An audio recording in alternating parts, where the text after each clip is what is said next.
All right. Good evening, good evening, good evening, my friends. Welcome back for more bedtime stories. Well, good evening, Kai. Good to see you.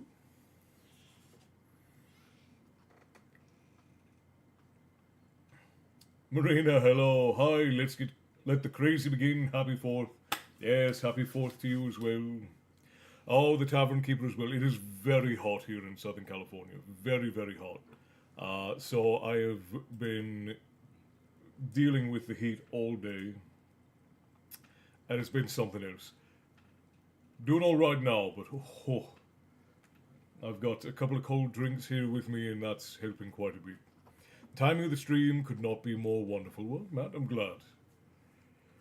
Oh, and happy birthday to my American friends. Happy Fourth, yes indeed. Happy Treason Day, if you will. Happy birthday to America. Agreed on the timing. Casimo Designs, hello, welcome in. Good to see you. So I had the notion. I truly wish I was in the hot. I'm in the monsoon in Kentucky.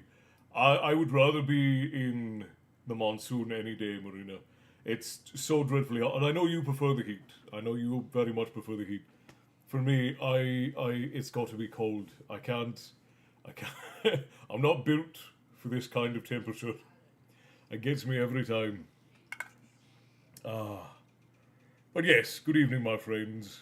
Happy birthday to America, all of my American friends out there. Happy Independence Day. Happy, as my brother and I like to say, Happy Treason Day. I find that one to be very funny. Richard, welcome in. Thank you for the follow over on TikTok. Welcome to the tavern, my friend. So what we're going to do, we are at the Siege of Gondor. Ironically enough, we are at the Siege of Gondor, which is the battle for liberation against Sauron. America! Rah! I can't do an ego, but Enclave Command, welcome in, good to see you. So what I want to do is we're going to read some of the Siege of Gondor, which, as I said, is sort of the uh, Independence Day of Gondor against Sauron, which is sort of a brilliant timing on things.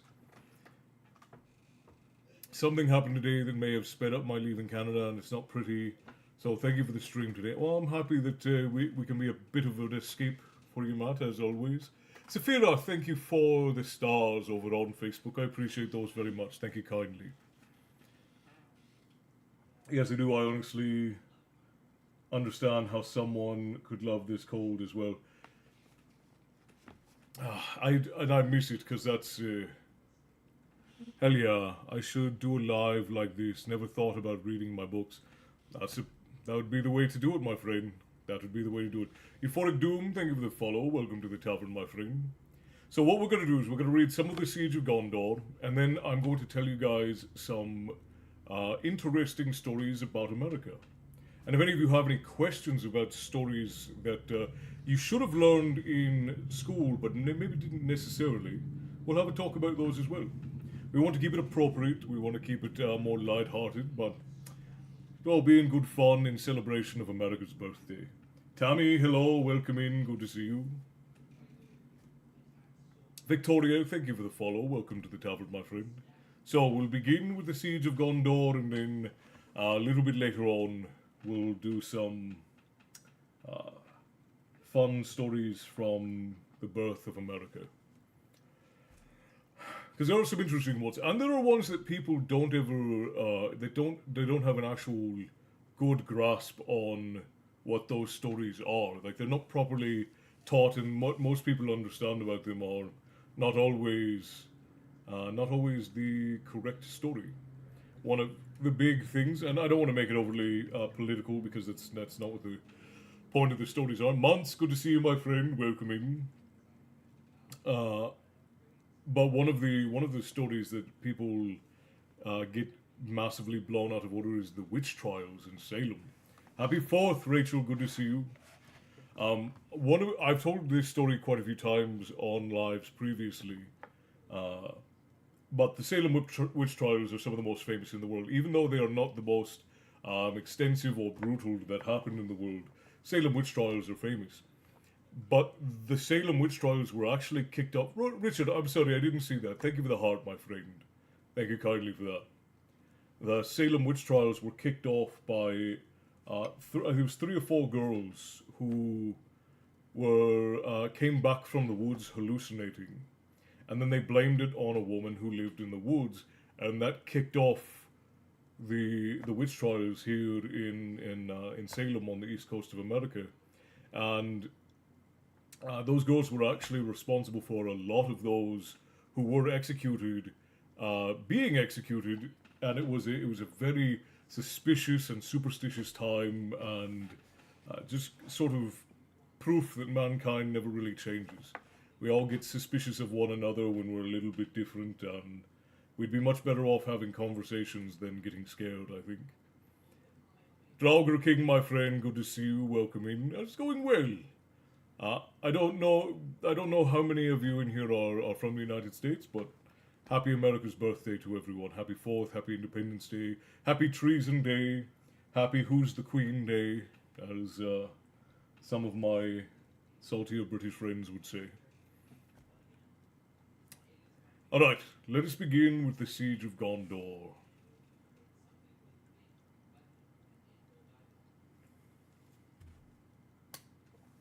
With all the static on my shirt, it's probably the green screen is not properly calibrated, so it's overflowing onto my shirt. If I had to guess, good to see you, Rajan. How's it going, brother? Is that a Wheel of Time ring? No. I have so the rings that I wear are called adornments, and we win them during festivals in my family. These are not my actual adornments. My actual adornments were stolen several years ago. These were replacements that were bought for me by my mother before she passed away. So that one there is just a sort of a yin and yang of Skoll and Hoti from Norse mythology. That is a claddagh that I wear. This is a dragon circlet of a sea dragon. That, of course, is a Mjolnir with runes around it. This was the one that my mother loved most. She was very happy and proud to get that one. And that's an Yggdrasil ring with the Futhok runes around the edge. None of these are very old. These were all gifted to me by my mother after my old ones were stolen, though. Oh yeah, the Skoll and Hoti one was the one I saw. Yeah, it's a very nice one. I don't know exactly where she got it from, but my mother purchased this for me just before she passed away, about a year before she passed away. And I didn't wear them when she got them, because that's not how adornments work. In order for us to wear adornments, we have to earn them. And I only wore them after she passed away as a remembrance. Turcius, or Turicus, reminds me of the Longfellow's tales of the Wayside Tavern, which include the Landlord's Tale, better known as Paul Revere's Ride. Correction, Tales of a Wayside Inn. Interesting. James, thank you for the follow over on TikTok. Welcome to the tavern, my friend. Alright. Halfway through the Silmarillion, I feel like I've been to the gym. Yeah, that is about how reading the Silmarillion feels. A lot of really incredible information, great story, great backstory, but it is a drag. It's like reading old Arthur Conan Doyle novels. They're wonderful. I personally am a very big fan of Arthur Conan Doyle. I love the old Sherlock Holmes novels. But the fact of the matter is that they are very, very difficult to read. Had a chill day like always. Conversation is wonderful, but people also need to understand what's being said and agree to disagree. There's that too, right? Like, there are certain things that you can just agree to disagree on. And you can just understand that people have a different perspective than you. That's also very important. If people didn't have different perspectives, we wouldn't be very good, though. it's the Silmarillion we get credit for trying. I mean, it's true. If you've made an attempt, if you've gotten more than 20 pages into the Silmarillion, you do get a little bit of credit for trying. No credit for finishing, but you get some credit for trying. Because it is dense. There's a lot in there. You follow Freya? Very good, babe. Let's see. It's so wonderful and rich, though. It is. There's so much beautiful in there. Hello, my brother. How are you? The great Ramen. I am well. How are you, my friend? And again, happy America's birthday to all my American friends, all American patrons of the tavern, um, and to all of my friends coming in from England. Happy Treason Day. Tyler, thank you for the follow. Welcome to the tavern. Been through the Silmarillion twice on Audible. So many good stories in it. It is much easier to get through in audio form. Like if you're listening to it, it's much easier to get through it that way. Reading through it is like reading a really old history book. It's difficult. Ashley Tripp, happy to see you well, good sir. Thank you, Ashley. It's good to see you as well. So glad you could join us. Lee, welcome in. Good to see you. If everyone agreed, life would be incredibly boring. Right. We have to be able to agree and disagree civilly. That is very important. And of course, I don't want that to delve into a deeper conversation because those tend to get very heated, and I'd rather not. But we do have to be able to have a bit of a degree of speaking to each other civilly. I'm heading to Oslo in the autumn to see my grandparents. Excellent. I haven't been back to Oslo since I was 12 years old. It's been well over 20 years at this point. Elbow's not quite back to normal yet. I still have pain and some weakness in it, but it is better than it was. I've got better mobility. I've got a lot of my strength back, so we're getting there. Thank you, Marina, for asking. I appreciate that. Love the beard, man. Looking good. Thank you kindly. Grew it myself, as a matter of fact. Kai, thank you for the Deanies. Very kind of you. Thank you so much.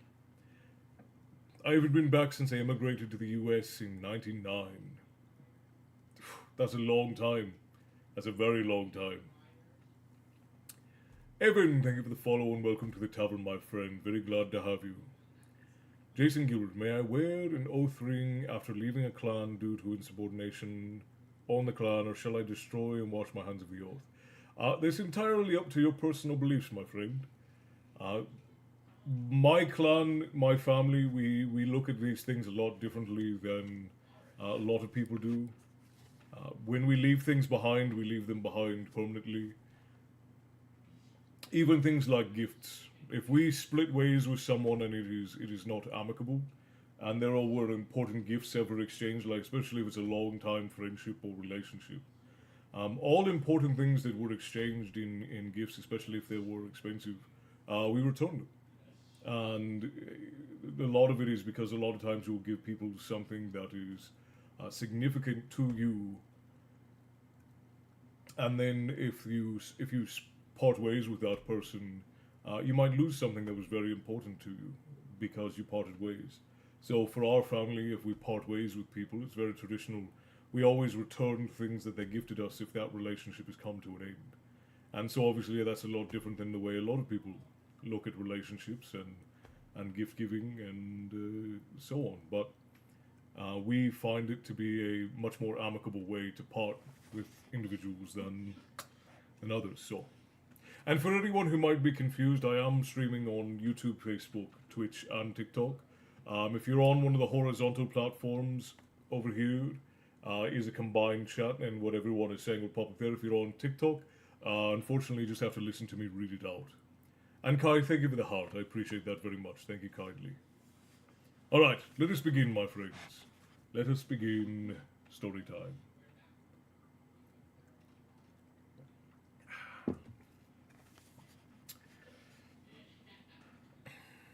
Chapter 4. The Siege of Gondor. Pippin was roused by Gandalf. Candles were lit in their chamber. For only a dim twilight came through the windows. The air was heavy, as with approaching thunder. "What is it this time?" said Pippin, yawning. "Past the second hour," said Gandalf. "Time to get up and make yourself presentable." You are summoned to the Lord of the City to learn your new duties. And will he provide breakfast? No, I have provided it. All that you will get until noon. Food is now doled out by order. Pippin looked ruefully at the small loaf, and he thought very inadequate pat of butter which was set out for him, beside a cup of thin milk. Why did you bring me here? He said. You know quite well, said Gandalf, to keep you out of mischief. And if you do not like being here, you can remember that you brought it on yourself. Pippin said no more.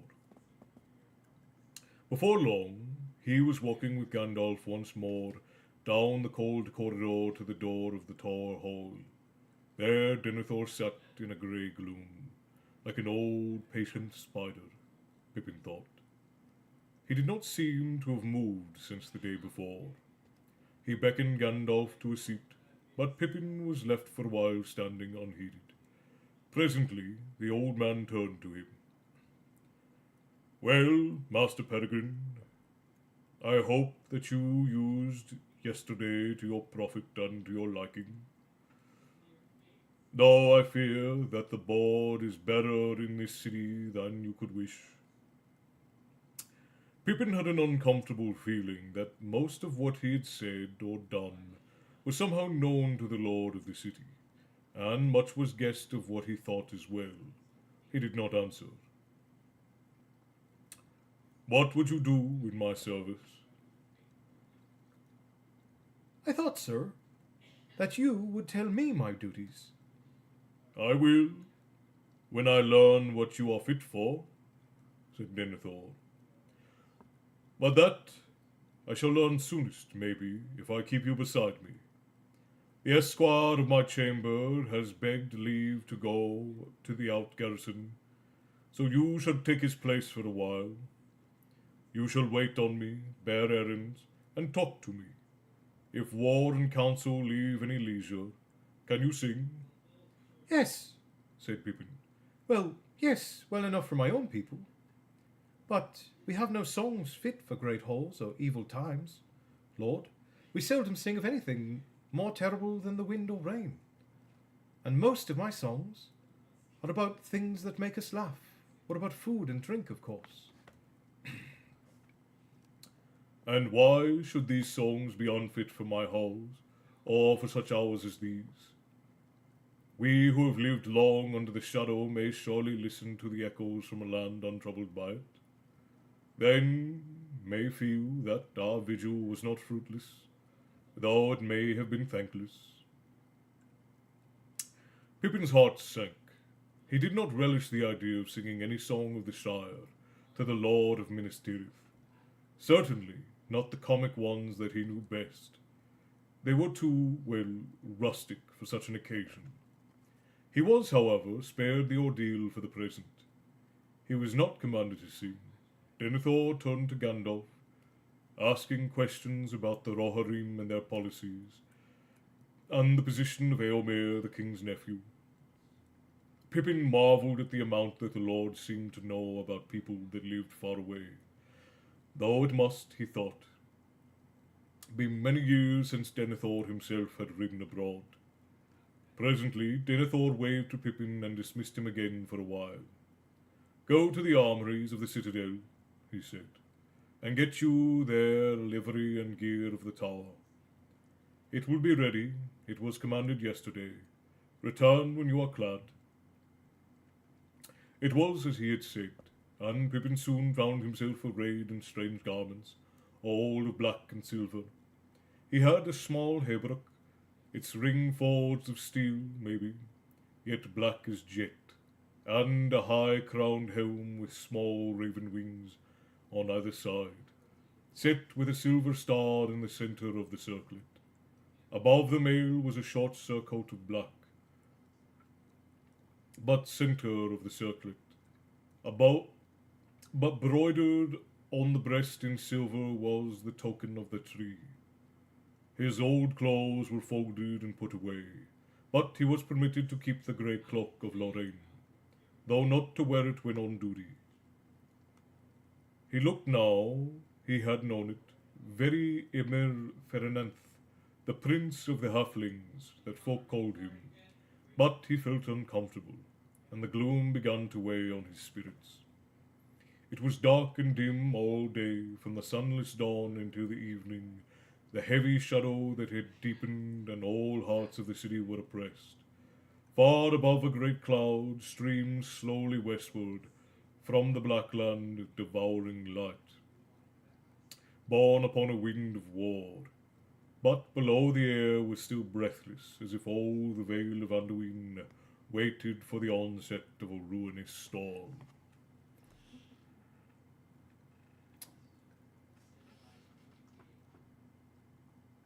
Let's see, what all did I miss? Jimmy, Catherine, Chris, and Key, thank you for the follows, my friends, as well as Havoc, thank you for the follow. Welcome in, welcome to the tavern. I am Castle. This is my tavern, and here we talk about myth and lore and tales of yore. Very glad to have you. Siren, hello, welcome in. Grab yourself a pint, grab a seat, settle in for bedtime stories. Happy birthday to my American friends, to your country. Well, I guess our country, I live here as well. I've read all the Lord of the Rings books much more than once. A couple of times out loud to my kids, I appreciate it. Well, GDD, GDD, GDD. I'm glad that you were able to join us, and I hope that you enjoy. Esther, good evening. Hello, hello. Let's see, who else? Martin. Good morrow, Tavern Keeper and all. Martin, I'm very glad you could join us, my friend. All right. Just want to make sure I hadn't missed anyone else. And back into the story. Welcome in, everyone. So glad to see you.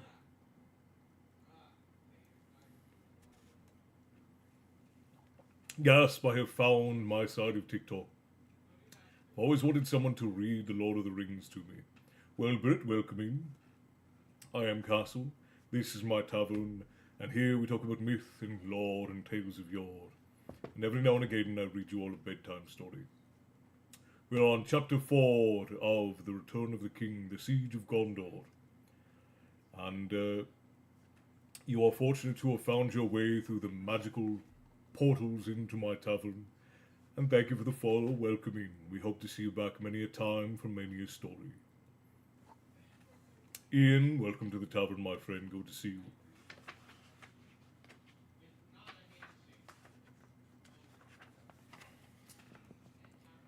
About the 11th hour, released at last for a while from service, Pippin came out and went in search of food and drink to cheer his heavy heart and make his task of waiting more supportable.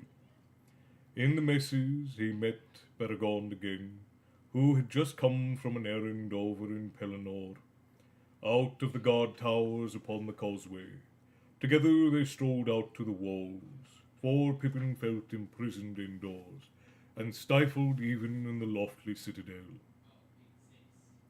Now they sat side by side again in the embrasure looking eastward, where they had eaten and talked the day before.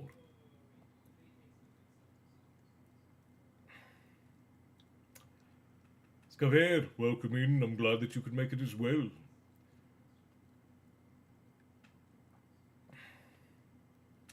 Let's see, where was I? It was the sunset hour. But the great pall had now stretched far into the west, and only as it sank at last into the sea did the sun escape to send out a brief farewell gleam before the night, even as Frodo saw it at the crossroad, touching the head of the fallen king. But to the fields of the Pelennor, under the shadow of Mindollurin, there came no gleam. They were brown and drear. Already it seemed years to Pippin since he had sat before, in some half-forgotten time when he had all still been a hobbit, a light-hearted wanderer touched little by the perils he had passed through. Now he was one small soldier in a city preparing for a great assault, clad in the proud but somber manner of the Tower Guard. Brecht, hello, welcome in. Digging the storytelling, my man. We're very glad to have you. Welcome. My name is Castle. This is my tavern, and here we talk about myth and lore and tales of yore. And every now and again, I'll read you all a bedtime story. Chelched, hello, welcome in. Very glad you're enjoying yourself. Spearsy, welcome back. Tell me this has only started.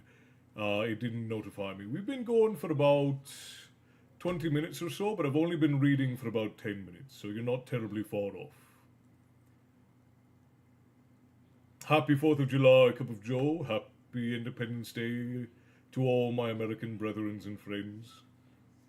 Or Happy Treason Day, as we like to call it sometimes. Welcome in. A little bit later, we're going to be doing some fun and interesting stories from America. After we've finished reading a little bit about the Siege of Gondor, which is more or less like the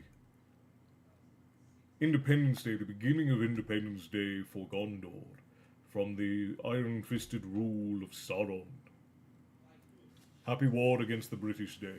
There's many of those. That's not very terribly specific, though.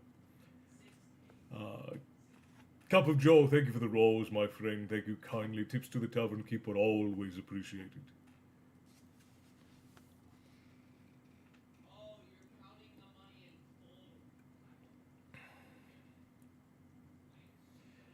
In some other time and place, Pippin might have been pleased with his new array.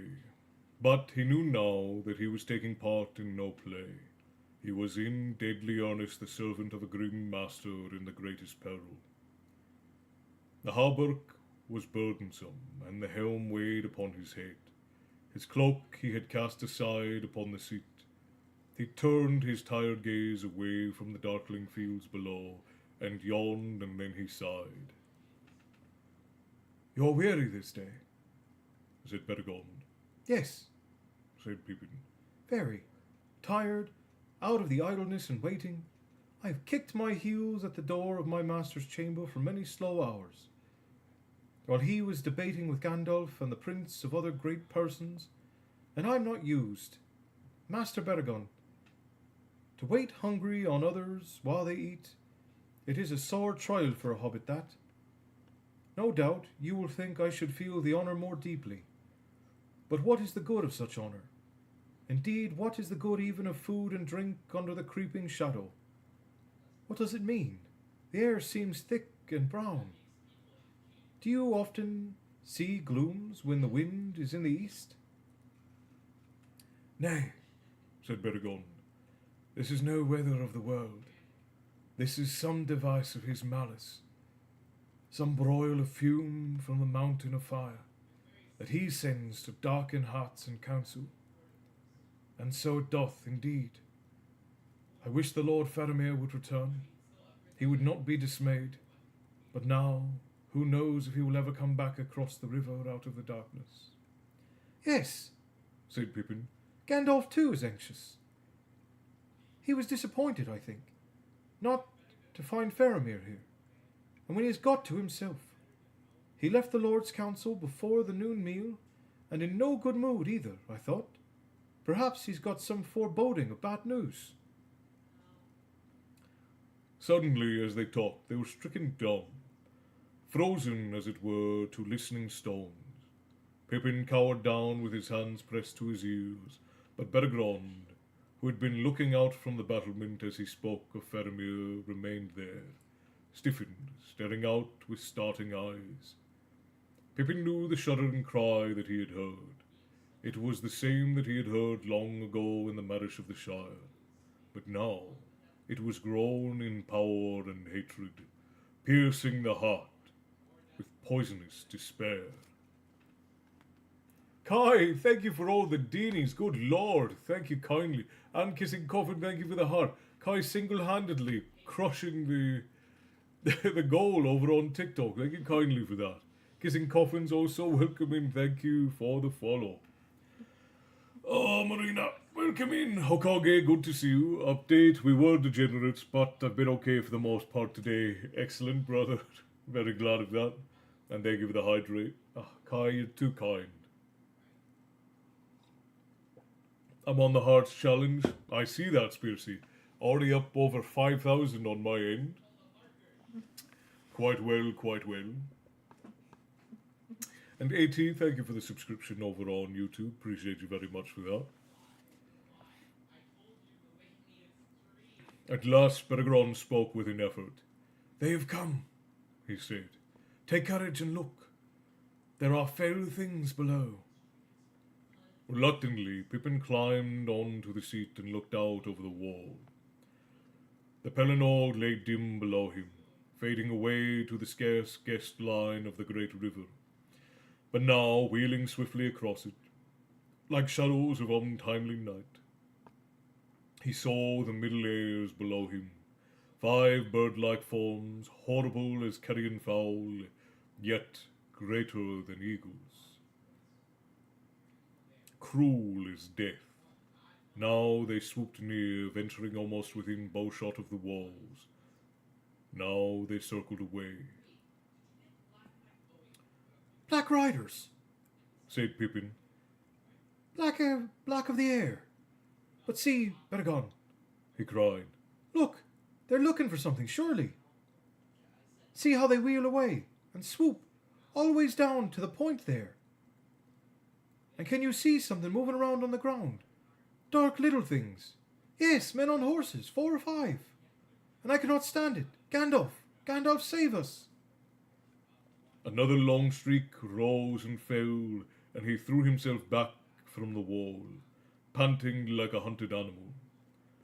Faint and seemingly remote through that shuddering cry, he heard winding up from below the sound of a trumpet ending on a long high note. Faramir! The Lord Faramir, it is his call, Cried Peregron. brave heart. But how can he win to the gate, if these foul hellhawks have other weapons than fear? But look, they hold on. They will make the gate. No, the horses are running mad. Look, the men are thrown. They are running on foot. No one is still up, but he rides back to the others. That will be the captain. He can master both beasts and men. Ah, there is one of the foul things. It is swooping on him. Help! Will no one go out to him? Faramir! With that, Peregron sprang away and ran off into the gloom, ashamed of his terror, while Bellegrand of the guard thought first of the captain whom he loved. Pippin got up and peered out. At that moment, he caught a flash of white and silver coming from the north, like a small star down on the dusky fields. It moved with the speed of an arrow, and it grew as it came, converging swiftly with the flight of the 4 men towards the gate. It seemed to Pippin that a pale light was spread about it, and the heavy shadows gave way before it. And then, as it drew near, he thought that he heard, like an echo in the walls, a great voice calling. Gandalf! He cried. Gandalf! He always turns up when things are darkest. Go on, White Rider! Gandalf! He shouted wildly. Then an onlooker at a great race, urging on a runner who is far behind encouragement.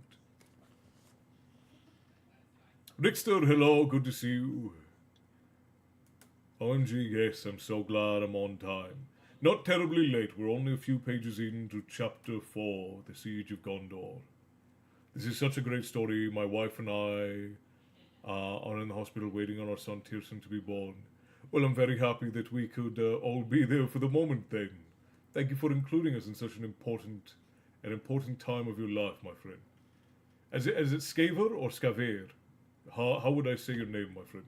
I want to make sure I say it out loud correctly.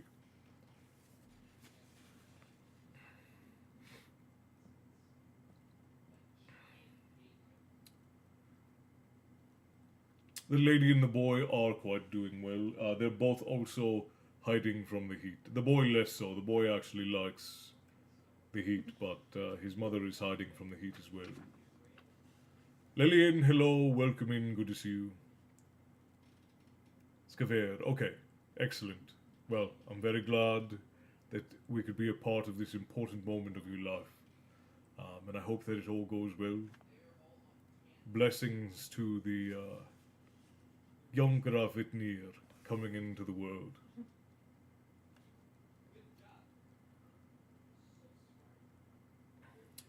But now the dark swooping shadows were aware of the newcomer.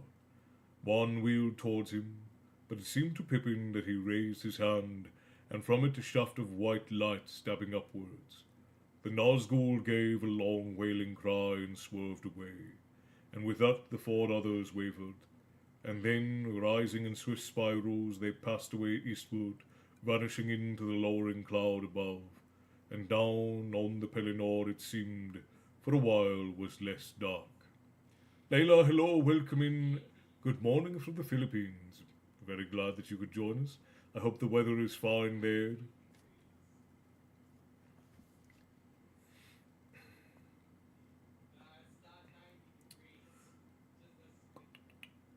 Pippin watched as he saw the horseman and the white rider meet and halt, waiting for those on foot. Men now hurried out to them from the city, and soon they all passed from sight under the outer wall. And he knew that they were entering the gate. Guessing that they would come at once to the tower and the steward, he hurried to the entrance of the citadel. There he was joined by many others who had watched the race and the rescue from the high walls. It was not long before a clamour was heard in the streets leading up from the outer circles, and there was much cheering and crying of the names of Faramir and Mithrandir.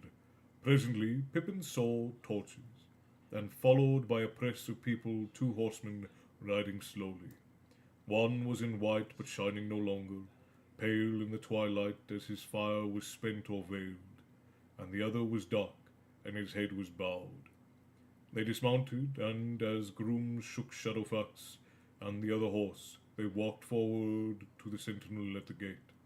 Gandalf, steadily, his grey cloak flung back, and a fire still smouldering in his eyes. The other, clad in all green, slowly swaying a little as weary or a wounded man. Pippin pressed forward as they passed under the lamp beneath the great arch, and when he saw the pale face of Faramir, he caught his breath. It was the face of one who has been assailed by a great fear or anguish, but has mastered it and now is quiet. Proud and grave he stood for a moment as he spoke to the guard, and Pippin, gazing at him, saw how closely he resembled his brother Boromir, whom Pippin had liked from the first, admiring the great man's lordly but kindly manner. Yet suddenly, for Faramir, his heart was strangely moved with a feeling that he had not known before. There was one with an air of high nobility such as Aragorn at times revealed, less high perhaps, yet also less incalculable and remote, one of the kings of men born into a later time, but touched with the wisdom and the sadness of the elder race. He knew now why Beregond spoke of his name with love. He was a captain that men would follow, that he would follow, even under the shadow of the Black Wings. Faramir! He cried aloud with the others, Faramir! and Faramir, catching his strange voice among the clamour of men of the city, turned and looked down at him and was amazed. Whence you come? He answered, A halfling, in the livery of the tower, whence? But with that, Gandalf stepped to his side and spoke. He came with me from the land of the halflings, he said. He came with me, but let us not tarry here.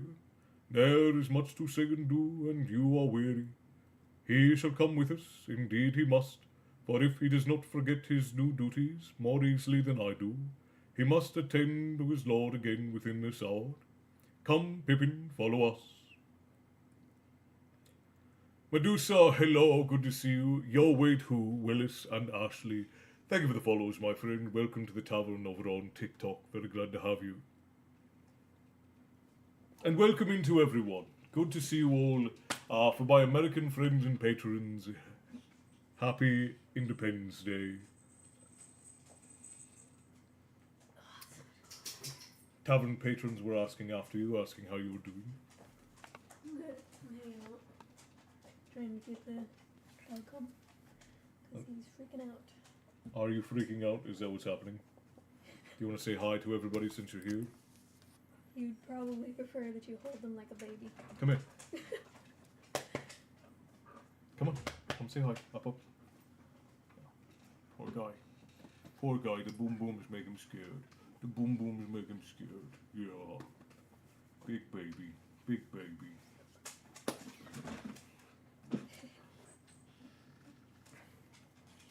That's the big old guard dog of the tavern. Yeah. Some guard dog. Guards against nothing. He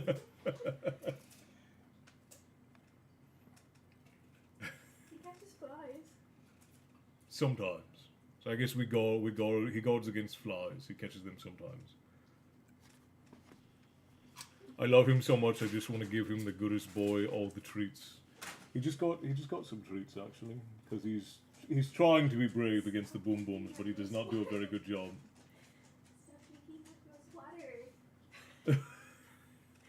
You want to come and let him say hello to the fart box goblin? There's also the dire cat. We have the dire wolf and the dire cat. Yeah. The dire because his parts will kill you. Yeah, yeah. Huh. They will kill you. I doubt it. Pretty big bee. He is quite the handsome boy, and again, that's really all he's got going for him. Where's the dire missus? She's here. She was the one holding up the cat. She won't pop on camera today because she is. Stop it. Calm down. Calm down. She's in her casual wear. Yeah. It's hot. Ugh. Cat. I'm gonna knock you out, sir. You don't stop it. Calm down. That's funny. No, just both of them being so needy and weird. I know. I gave you a treat. I don't know what else you want. Kai, Spiracy, and Medusa all say hello to you and the animals. Hello to everyone. And of course, everyone else says hello. Esther says hello. And of course, Matt, the chatterbox. Just remember, my fellow American friends, fireworks and whiskey don't mix, warning from any ENT.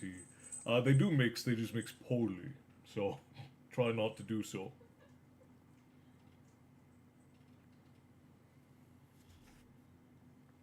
You have to be very careful of how you mix such things. Alright, where were we? So at length they came into the private chamber of the lord of the city. There deep seats were set about the braziers of charcoal, and wine was brought, and there Pippin hardly noticed, stood behind the chair of Denethor, and felt his weariness little, so eagerly did he listen to all that was said. When Faramir had taken white bread and drunk a draught of wine, he sat upon a low chair at his father's left hand. Removed a little, upon the other side sat Gandalf in a chair of carven wood, and he seemed at first to be asleep. For at the beginning Faramir spoke only of the errand upon which he had been sent out 10 days before. He brought tidings of Ithilien on the movements of the enemy and his allies. And he told of the fight on the road when the men of Harad and their great beast were overthrown. A captain reporting to his master such matters as often had been heard before, small things of the border war, that now seemed useless and petty, shorn of their renown. Then suddenly Faramir looked at Pippin. Kai, thank you for the confetti. You're being far too generous tonight. I appreciate it. Thank you kindly. I hope you have some whiskey in that cup. Actually, I'm drinking only cold things. This is a hippie smoothie. It's like acai and honey and blueberries. It's an antioxidant smoothie, okay? You said the same thing. You just said it What is different. that? And then I have my my 2 parts hydrogen, 1 part oxygen in here, and it's nice and icy cold. The cat keeps drinking foot soap water. That's what he likes. I don't know what to. It's gross. Yeah, well, he's gross. So there's that. That cat is a gross animal. Little Bear, thank you for the follow over on TikTok. Very glad to have you. Spiracy, I could not drink whiskey right now, even if I wanted to. I would die. The heat is so bad. It's like 110 degrees outside right now. If I sipped me some whiskey, I would absolutely just melt. You would all see me turn into a pool of liquid. It would be a recreation of the Wizard of Oz. I could put some in my coffee. It's only 66 here and storming. That's wonderful. Let's go do that. Where's that at? I'd explode, I would. Lloyd, thank you for the follow. Welcome to the tavern, my friend. I currently live in Southern California. It is dreadful. If you ever come to Northern Ireland, we have to get whiskey to there. Absolutely.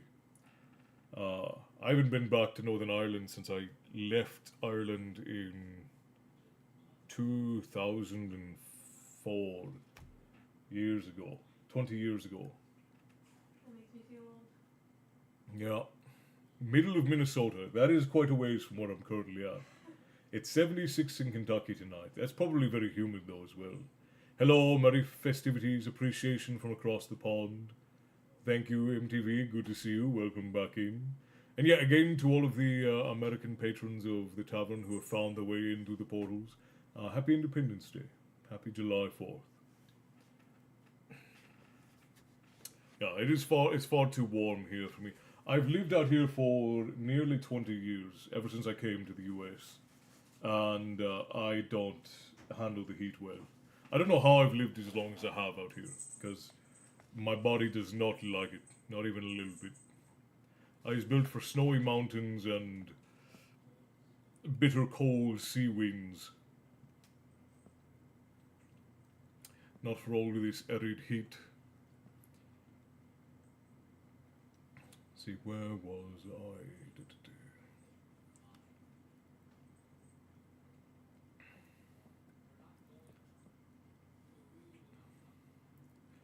Then suddenly Faramir looked at Pippin. "But now we come to strange matters," he said. "For this is not the first halfling I've seen walking around out of the northern legends of the Southland." At that, Gandalf sat up and gripped the arm of his chair. But he said nothing, and with a look stopped the exclamation on Pippin's lips. Denethor looked at their faces and nodded his head, as though in a sign that he had read much there before it was spoken.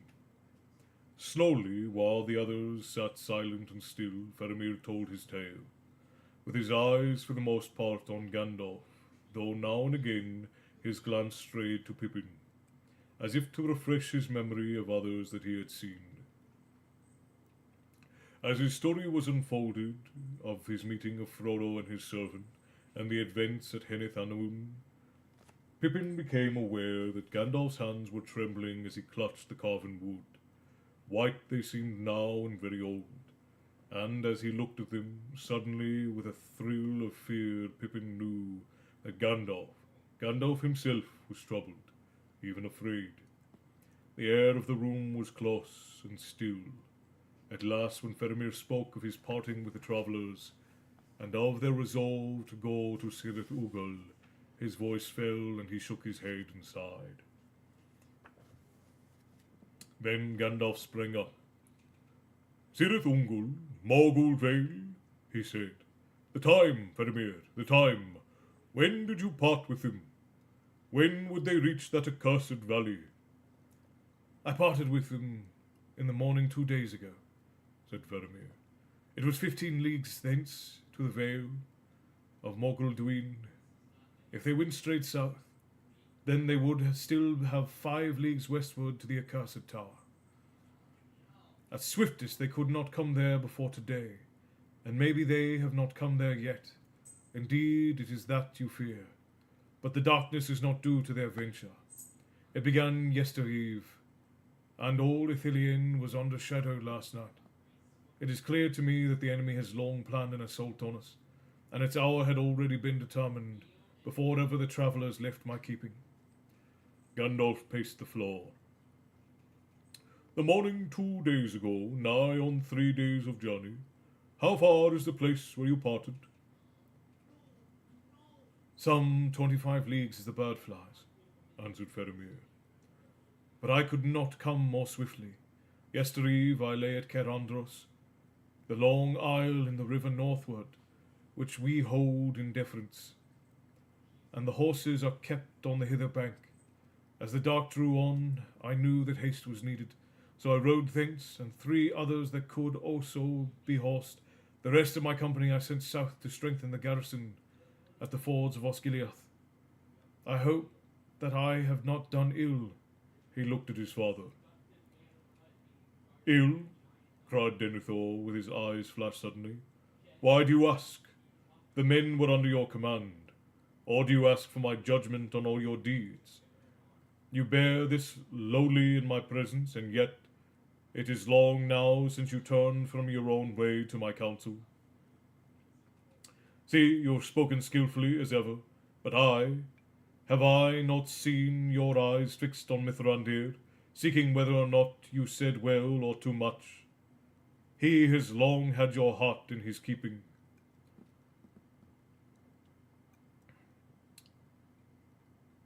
My son, your father is old, but is not yet dotted. I can see and hear, as was my wont, and little of you have half said or left unsaid is now hidden from me. I know the answer to many riddles. Alas, alas for Boromir. If what I have done displeases you, my father, said Faramir quietly, I wish I had known your counsel before the burden of so weighty a judgment was thrust on me. Would that have availed to change your judgment? Said Denethor. You would still have done just so, I deem. I know you well.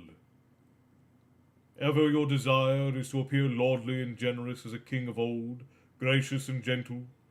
That may well befit one of high race, if he sits in power and peace, but in desperate hours gentleness may be repaid with death. So be it, said Faramir. So be it, cried Denethor. But not with your death only, Lord Faramir, with the death also of your father and of all your people, whom it is your part to protect now that Boromir is gone. Do you wish, then, said Faramir, that our places had been exchanged? Yes, I wish that indeed, said Denethor. For Boromir was loyal to me and no wizard pupil. He would have remembered his father's need, and would not have squandered what fortune gave. He would have brought me a mighty gift. For a moment, Boromir's restraint gave way. I would ask you, my father, to remember why it is that I, not he, was an Ithilien. On one occasion, at least, your counsel has prevailed, not long ago. It was the lord of the city that gave the errand to him. Stir not the bitterness in the cup that I mixed for myself, said Denethor. I have not tasted it now many nights upon my tongue, forbidding that worse yet lay on the dregs. As now indeed I find, would it not so? What that this thing had come to me. Boromir have brought it to you. He is dead and died well. May he sleep in peace. Yet you deceive yourself. He would have stretched out his hand to this thing, and taking it he would have fallen. He would have kept it for his own, and when he returned you would not have known your son. The face of Denethor set hard and cold. You found Boromir less apt to your hand, did you not? He said softly. But I, who was his father, say that he would have brought it to me. You are wise, maybe, Mithrandir, yet, with all your subtleties, You have not all wisdom. Counsels may be found that are neither the webs of wizards nor the hastes of fools. I have in this matter more lore and wisdom than you deem. What then is your wisdom? Said Gandalf. Enough to perceive that there are two follies to avoid. To use this thing is perilous at this hour, to send it into the hands of a witless halfling, into the land of the enemy himself, as you have done, and this son of mine, that is madness. And the Lord Denethor, what would you have done? Neither, but most surely not for any argument would have set this thing at a hazard beyond all but a fool's hope, risking your utter ruin, if the enemy should recover what he lost. Nay, it should have been kept hidden dark and deep, not used, I say, unless at the uttermost end of need, but set beyond his grasp, save by a victory so final that then it befell would not trouble us, being dead. You think, as is your wont, my lord of Gondor only, said Gandalf. Yet there are other men and other lives, and time still to be. And for me, I pity even his slaves. And where will other men look for help if Gondor falls? Answered Denethor. If I had this thing now in the deep vaults of the citadel, we should not then shake with dread under this gloom, fearing the worst, and our counsels would be undisturbed. If you do not trust me to endure this test, you do not yet know me. Nonetheless, I do not trust you, said Gandalf. Had I done so, I could have sent this thing hither to your keeping, and spared myself and others much anguish. And now, hearing you speak, I trust you less, no more than Boromir. Nay, stay your wrath. I do not trust myself in this. I refuse this thing even as a freely given gift. You are strong, and can still in some matters govern yourself, Denethor. Yet, if you had received this thing, it would have overthrown you. Were it buried beneath the roots of Mindolluin, still it would burn your mind away as the darkness grows, and yet worse things follow that soon shall come upon us. For a moment, the eyes of Denethor glowed again as he faced Gandalf, and Pippin felt once more the strain between their wills. But now, almost it seemed as if their glances were like blades from eye to eye, flickering as they fenced. Pippin trembled, fearing some dreadful stroke, but suddenly Denethor relaxed and grew cold again. He shrugged his shoulders. RP, good to see you. Hello, hello. He exploded like in Indiana Jones and the Raiders of Lost Ark. Yeah, I most definitely would in this heat. True Uprising, thank you for the follow. Welcome to the tavern, my friends. Oop, hang on. We're getting kicked off of TikTok. Got to do the capture real quick or it's going to boot us off. There we go. Better. Fixed. RP, good to see you, my friend. John, hello. Happy Treason Day to you as well. I know you're in Australia, but thank you kindly.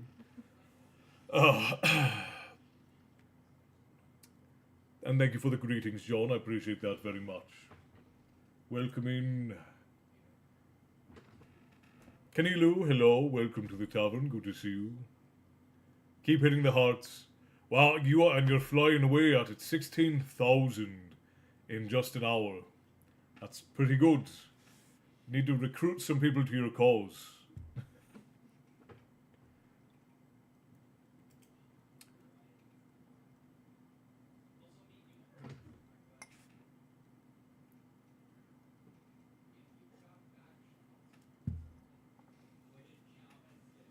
Alright, let us continue.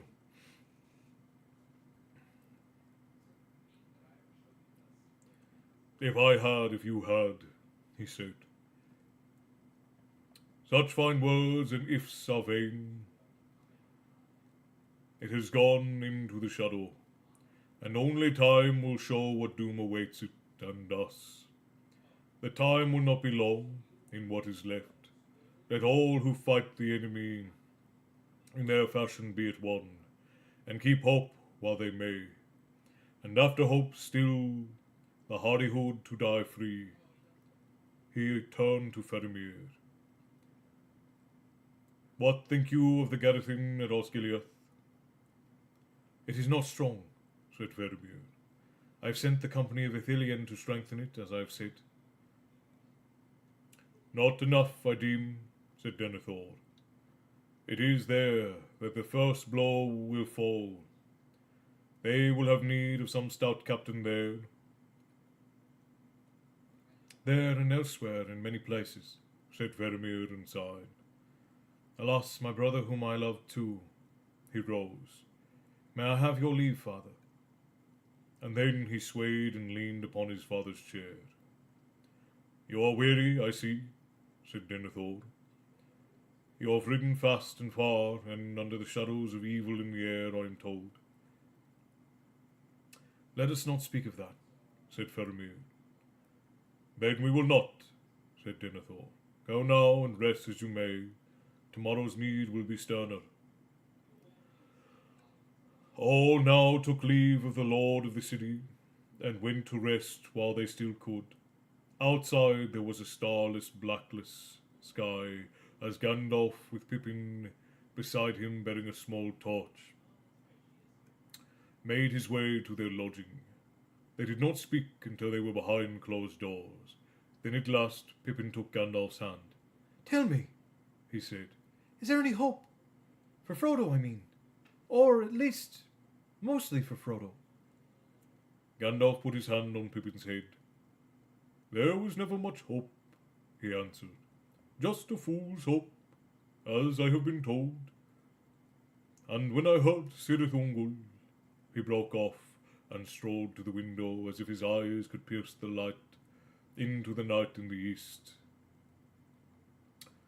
Cirith Ungol, he muttered. Why that way, I wondered. He turned. Just now, Pippin, my heart almost failed me hearing that name. And yet, in truth, I believe that the news that Faramir brings has some hope in it. For it seems clear that our enemy has opened his war at last, and made his first move while Frodo was still free. So now, for many days, he will have his eyes turned this way and that, away from his own land. And yet, Pippin, I feel that from afar his haste and fear. He has begun sooner than he would. Sometimes something has happened to stir him. Gandalf stood for a moment in thought. Maybe, he muttered, maybe even your foolishness helped my lad. Let me see. Some 5 days ago he would discover that we had thrown down Saruman and had taken the stone. Still, what of that? We could not use it to much purpose, or without his knowing. Ah, I wonder. Aragorn. His time draws near, and he is strong and stern underneath, Pippin, bold, determined, able to take his own counsel and dare great risks at need. That may be it. He may have used the stone and shown himself to the enemy, challenging him for this very purpose. I wonder. Well, we shall not know the answer till the riders of Rohan come, if they do not come too late. There are evil days ahead, to sleep while we may. But, said Pippin. But what? Said Gandalf. Only one but will I allow tonight. Gollum, said Pippin. how on earth could they be going about with him? Even following him? I could see that Faramir did not like the place he was taking them, and any more than you do. What is wrong? I cannot answer that now, said Gandalf. Yet my heart guessed that Frodo and Gollum would meet before the end, for good or for evil. But of Cirith Ungol I will not speak tonight. Treachery, treachery, I fear, treachery of that miserable creature. But so it must be. Let us remember that a traitor may betray himself, and do good that he does not intend. It can be so sometimes. Good night.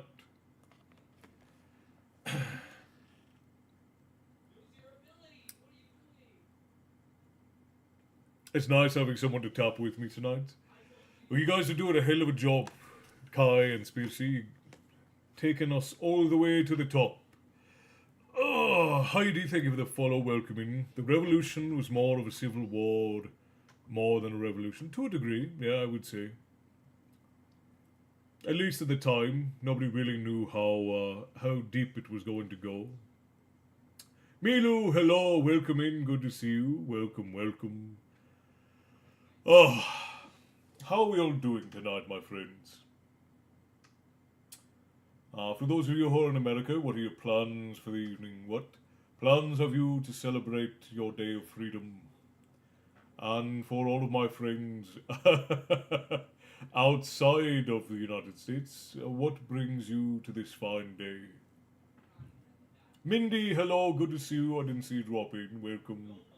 Welcome. We have decided to stay home today because the fireworks are quite loud and our dog is a veritable coward.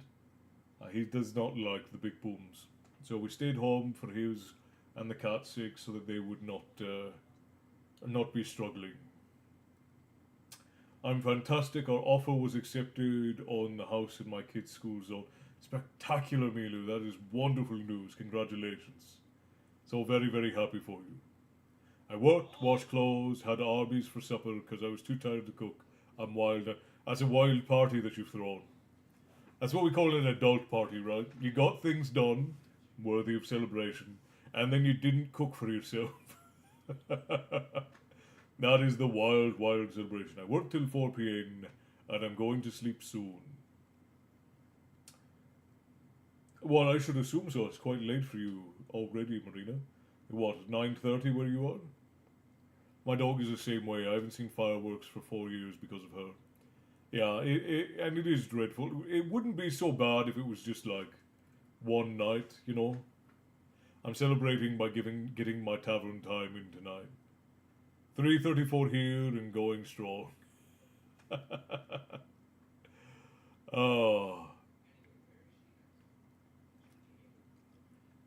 But especially down here in Los Angeles, we've had people who have been setting off fireworks since the middle of last week. Patrick Snape, hello my friend, welcome into the tavern. Very good to see you. Alright, where were we? Let's see, I think we're about halfway. Yeah, we are halfway through the Siege of Gondor.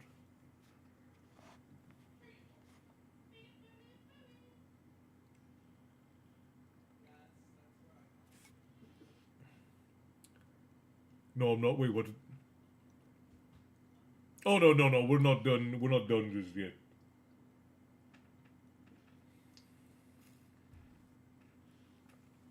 My tavern is celebrating its 500th year. Interesting.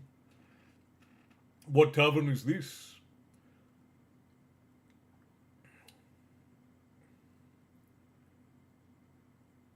There aren't many establishments that can claim to be that old. It's 10:30. I'm in East Kentucky near Lexington. So yes, it is quite late. You should be heading to bed.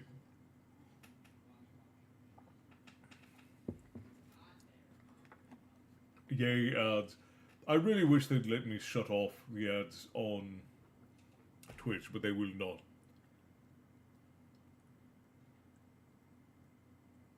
The Snake Pit Inn and Tavern. I meant virtual tavern, as in castles. I'm sober and can't drink. Well, and even if you were at a physical tavern of mine, then we would still enjoy drink together. Just wouldn't be of the alcoholic variety. We would enjoy many a cider, maybe perhaps a hot cocoa, or perhaps a cold cocoa given this weather. Because I myself don't drink terribly much. Snake Pit Inn and Tavern. Whereabouts is that, Patrick? Snake Pit Inn and Tavern. Well, now I've got to look.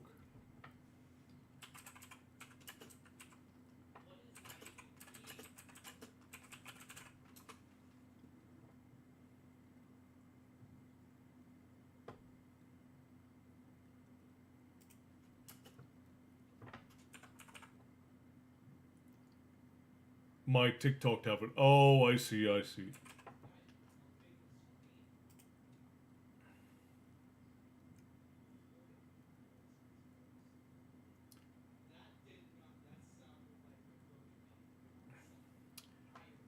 You had me very confused for a second there, Patrick.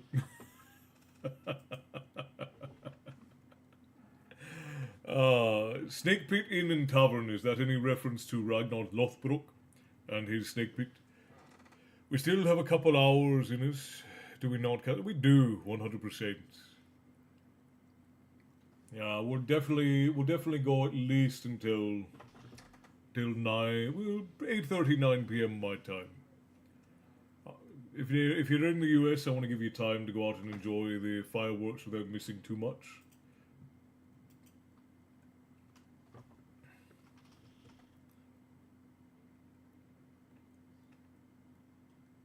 A Harry Potter. Well, Snape obviously is a Harry Potter thing. The Snake Pit Inn and Tavern. Interesting. I guess I don't know Harry Potter well enough to catch the reference.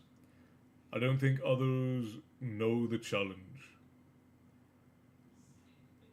Oh, by the way, yes, Spircy over on TikTok is trying to get us to 100,000 likes for this story time, so that we will read the book that they've recommended for our next book after we finish up The Lord of the Rings.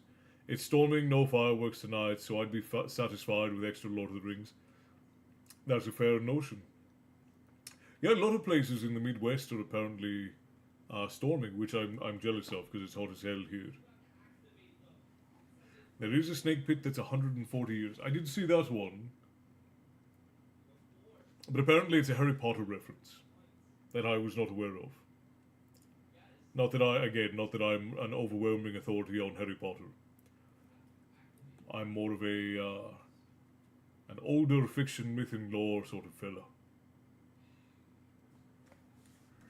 Want to make sure that we're seeing everyone. I second that. More Lord of the Rings.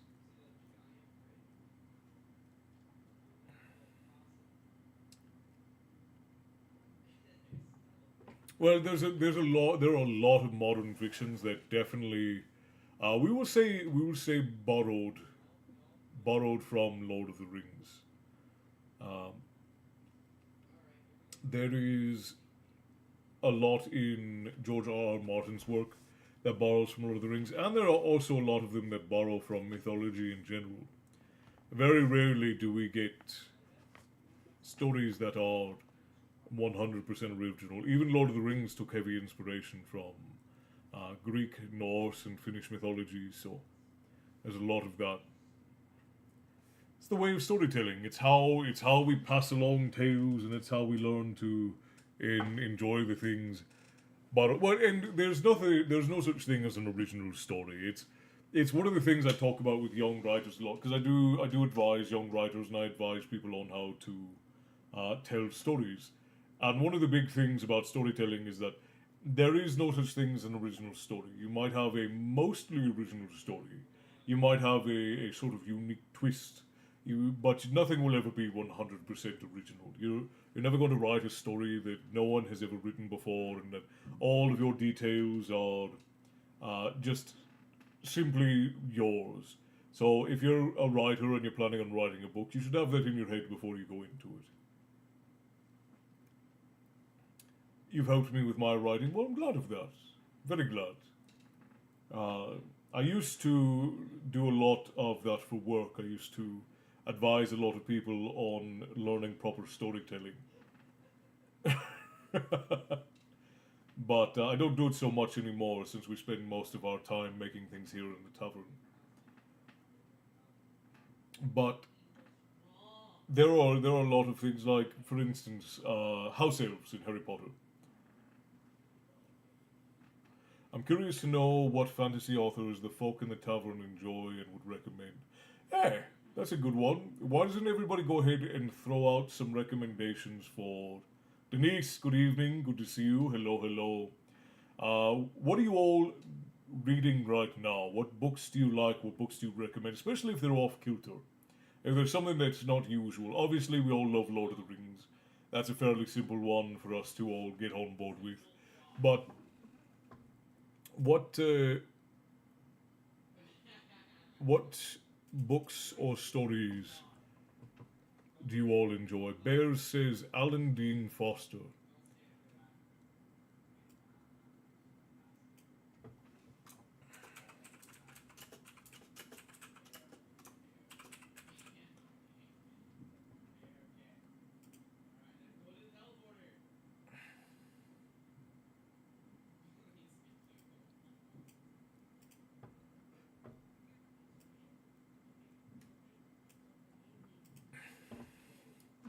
The Magician, C.S. Lewis. C.S. Lewis is wonderful as well.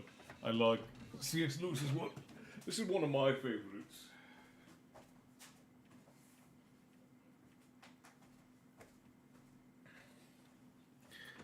I very much enjoy the work of Gordon R. Dixon. He's one of my favorite authors. Sort of an offbeat 80s fantasy author. And I love him deeply. This is the second book in the series of the Dragon Knight series, and I love it very much. Oh, it's a little bit bright. There we go. The first book in the series is called The Dragon and the George. It's very good. Septimus Heap, Canilu, that's actually a very good one. That's young adult fiction. Well, actually, it might even be children's fiction. But Septimus Heap is very good. I like that one very much. The Magician by Raymond E. Fife. That's a good one. The Wheel of Time series has been recommended quite a bit. I had been writing some time ago, but put it on hold. Your inspiration has moved me to start writing once more, I think. That's good, Esther. I look forward to someday reading your book then. Scaver says, I forgot the names, but there's a line of books that are amazing and a TV show, The Last Kingdom, are based on, I believe. Interesting. I did not enjoy The Last Kingdom show, just because it seems like no one ever learns anything. And for me, I have to have characters that progress, because I have plenty of people in my life who already refuse to change. Plenty of people in the world who refuse to change their bad habits. So when I read a book, I like to have characters who at least learn from their mistakes. And the Last Kingdom show, Uhtred, son of Uhtred, refused to learn from his mistakes, and it started getting on my nerves by the end of season 1. I'm reading a brand new author, A.S. Schilling's Stargazer Salvation. Interesting. Yeah, and the Last Kingdom's not really fantasy. It's sort of historical fiction, more or less.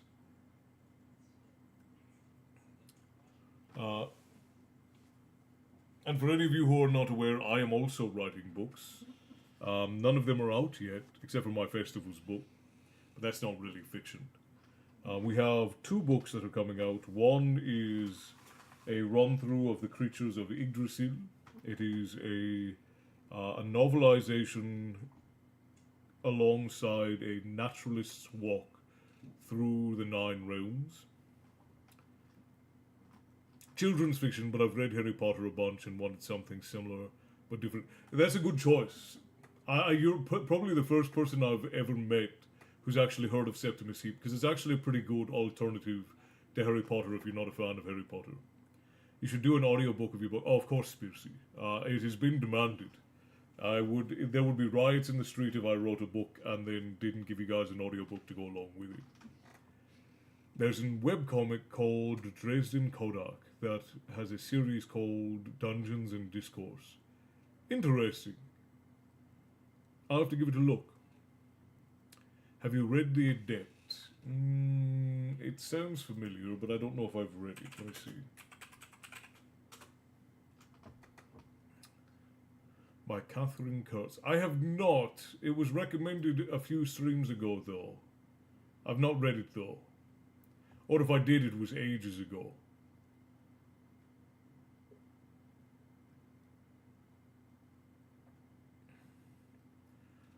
We actually were in talks with an author some time ago to do an audiobook for their work.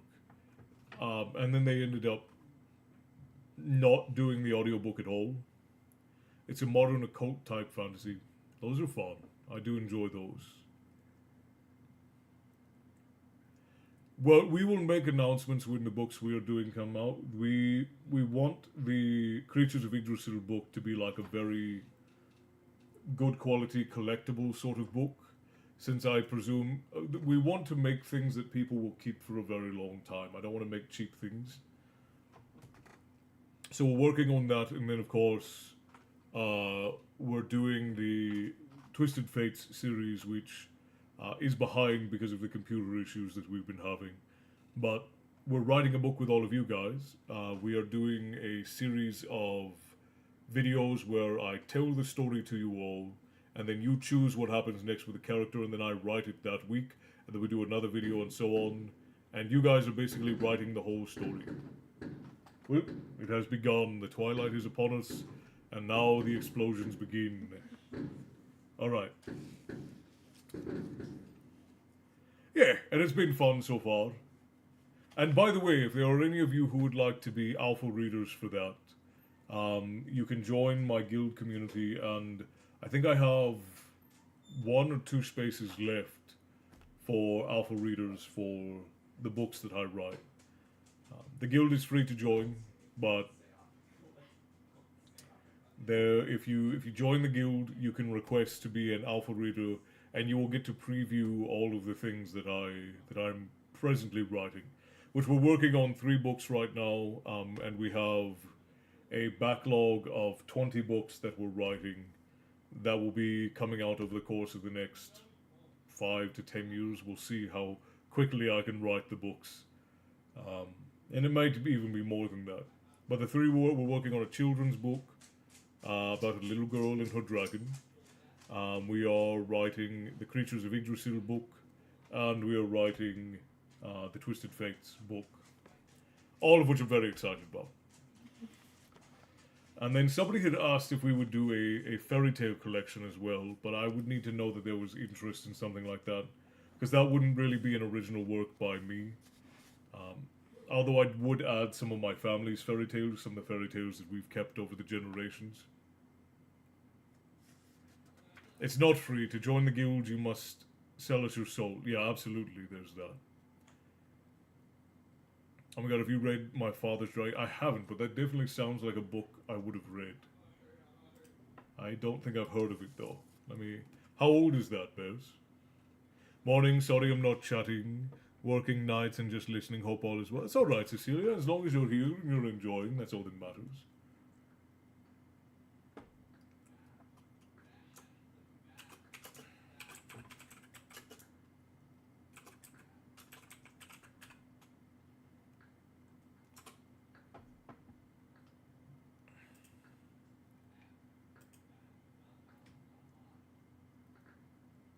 Oh wow, apparently there was a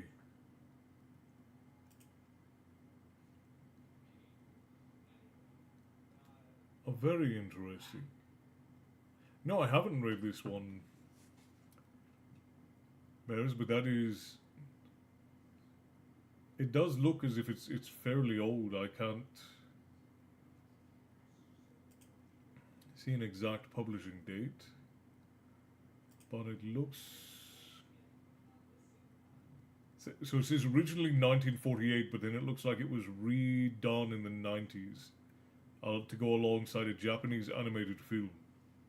Interesting. Love High Heels, thank you for the follow. Welcome to the Tavern, my friend. Very glad to have you. It was read to me as a child. Yeah, so it looks like it was originally written in the 40s, but then was updated in the 90s. Stargazer is sort of a sci-fi teen book, but it's awesome. I love me a good sci-fi. There's just not really good sci-fi anymore. I used to read an author called Ben Bova, and it was one of my all-time favorite authors. He wrote a book called The Winds of Altair. And if you've ever watched the Blue People Avatar, the Avatar movies with the Blue People, Andy Serkis better watch out. Your voice is perfect for the show. Thank you, Matt. I appreciate that. Thank you kindly. And welcoming. It's good to see you. But Ben Bova wrote a book called Winds of Altair. And the plot for Avatar is taken almost word for word from the plot of Winds of Voltaire. Bob, thank you for the follow. Welcome to the Tavern, my friend. Very glad to have you. Sci-fi is too adulterated with space fantasy. Yeah, I think that a lot of people get their genres mixed up when they start writing because we don't have a whole lot of formal training for storytellers anymore. Like, I'm a classically trained storyteller. 24K, you're putting in the work, Spearsy. Putting in the work.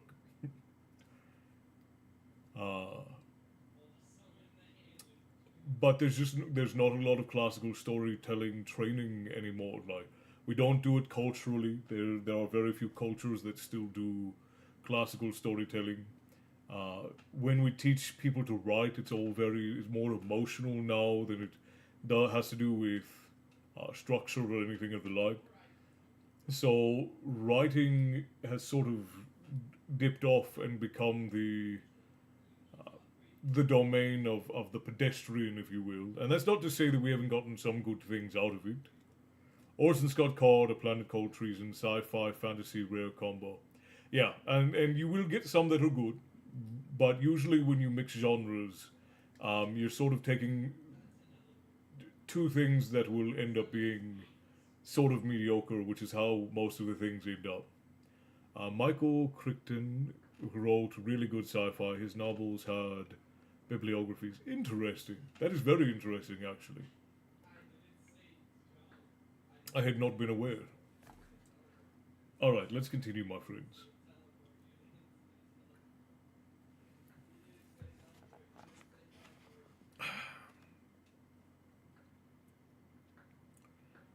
All now took leave. So, for anyone who's just now dropping in, we're halfway through the Siege of Gondor in The Return of the King. You have a phenomenal voice, lucky dude. Well, thank you. Is it... How do I say it? Is it... Nah, I'm... So, I don't know how to break up your name, I'm sorry. Is it name de clock or... Nah, I'm...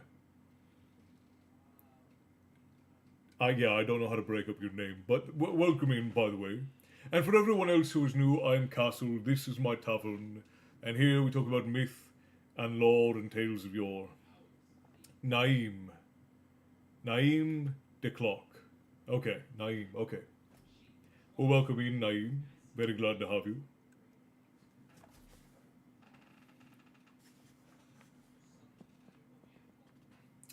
We're halfway through the Siege of Gondor, chapter 4 of the Return of the King. I keep wanting to say the Fellowship of the Ring. And Denethor just received Faramir and they had their little spat after he returned from his mission. Mike, thank you for the follow. Welcome to the tavern, my friend. Very glad to have you. By the way, also for anyone, if you do join the guild, that is also where we vote on the next books that will be read here on live story times. And also where some of you can request books for my read-throughs. I have a whole channel where I do bedtime stories that you can listen to at any time. Naeem, thank you for dropping into the tavern, my friend. I hope at some point you stumble back through the portals here into the tavern. Cheers. Happy Independence Day if you're out in America, and I hope you have a wonderful rest of your evening, my friend. Alright, let us continue. All now took leave of the lord of the city and went to rest while they still could. Outside there was a starless blackness. Oh, I already went to this. I already read that. Where was I? I was over on this side. The next day came with a morning like a brown dusk, and the hearts of men, lifted for a while by the return of Faramir, sank low again. The winged shadows were not seen again that day. Yet, ever and anon, high above the city, a faint cry would come, and many who heard it would stand stricken with a passing dread, while the less stout-hearted quailed and wept. And now, Faramir was gone again. They give him no rest, Some murmured. the Lord drives his son too hard, and now he must do the duty of two for himself, and for the one that will not return. and ever men looked northward, asking, "Where are the riders of Rohan?" In truth, Faramir did not go by his own choosing, but the lord of the city was master of his council, and was in no mood that day to bow to others. Early in the morning the council had been summoned. There all the captains judged that because of the threat in the south, their force was too meek to make any stroke of war on their own part, unless perchance the riders of Rohan yet should come. Meanwhile, they must man the walls and wait. Yet, said Denethor, we should not lightly abandon our outer defences, the Ramas made with such greater labour, and the enemy must pay dearly for crossing the river. That he cannot do in force to assail the city, either north of Caer Andros, because of the marshes, or south towards Lebanon, because of the breadth of the river. That needs many boats. It is at Osgiliath that he will put his weight, as before when Boromir denied him passage.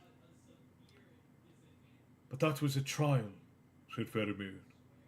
Today, we may make the enemy pay 10 times our loss at that passage and yet rue the exchange.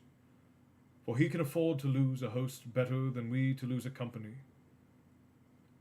And the retreat of those that we put out far afield will be perilous, if he wins across in force.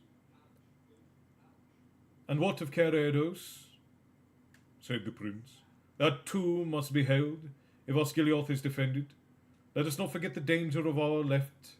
The Rohirrim may come, and they may not, but Faramir has told us of great strength drawing ever to the Black Gate. More than one host may issue from it, and strike for more than one passage. Much must be risked in war, said Denethor. Caer Andros is manned, and there more can be sent so far. But I will not yield the river and the Pelennor on foot, not if there is a captain here who still has the courage to do his lord's will.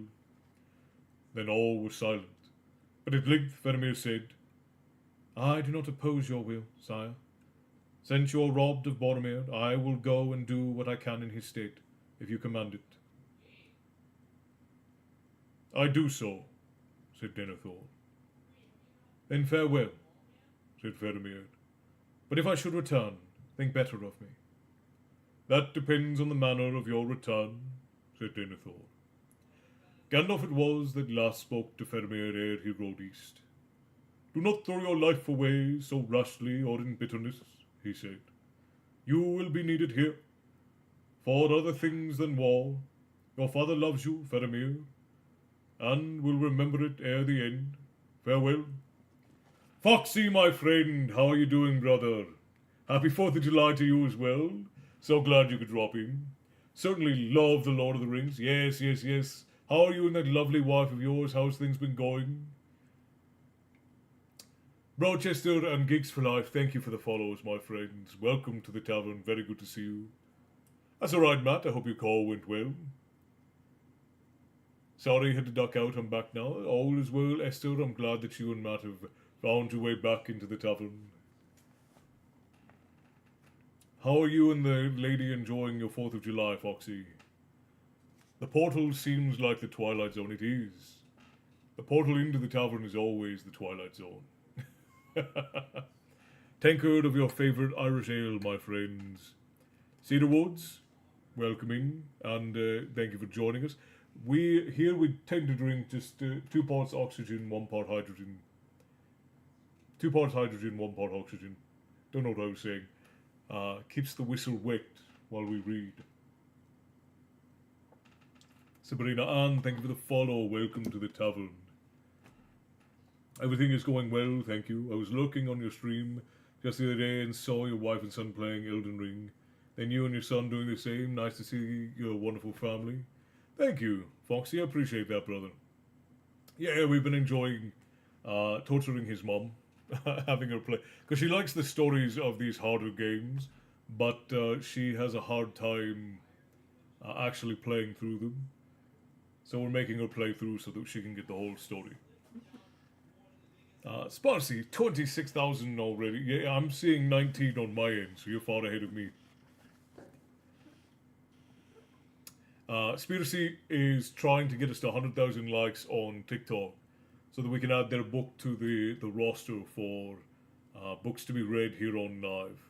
Or the book of Spiracy's recommendation, I should say. Greetings on the 4th of July to all you in America. Although we don't observe Independence Day in Australia, my father's birthday falls on the same date, so it is a day worthy of celebration in any case. Esther. And thank you. Yeah, and happy 4th of July, my friends. We agreed 50. Alright, 50. I'm sorry, 50 then. By mass, that's 8 parts oxygen, 1 part hydrogen.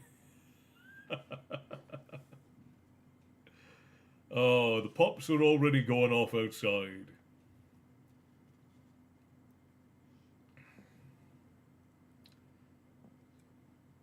So if any of you would like to lend your thumbs to Spearsy and Kai trying to hit that goal, I'm sure they would appreciate it. And just so you guys are aware over on TikTok, liking and sharing the lives do get them in front of more people. And TikTok loves that. So that is very helpful to the Tavern, and I appreciate you for it. Thank you kindly, my friends. What are you and the lady doing out today, Foxy? What do you guys got going on? Where was I? So now the Lord Faramir had gone forth again, and had taken with him such strength of men as were willing to go or could be spared. On the walls some gazed through the gloom towards the ruined city, and they wondered what chance there, for nothing could be seen. And others, as ever, looked north and counted the leagues to Theoden in Rohan. Will he come? Will he remember our old alliance? They said. Yes, he will come, said Gandalf, even if he comes too late. But think, at best the Red Arrow could not have reached him more than 2 days ago, and the miles are long from Edoras. It was night again ere news came. A man rode in haste from the fords, saying that a host had issued from Minas Morgul, and was already drawing nigh to Osgiliath. And it had been joined by regiments from the south, Hadarim, cruel and tall. And we have learned, said the messenger, that the Black Captain leads them once again, and the fear of him has passed before him over the river. With those ill-boding words, the 3rd day closed since Pippin came to Minas Tirith. Few went to rest, for small hope they had now that even Faramir could hold the fords for long. Excuse me. Sorry to interrupt, the gold cup is going crazy. That's alright, don't worry about it. Megan, thank you for the follow over on TikTok. Welcome in. If we tap the heart on Facebook, does anything happen for you? Yes. If you if you like and share on any of the platforms, I should have said that. Except for Twitch. If you like and share on any of the platforms all like that, and they put it in front of more people.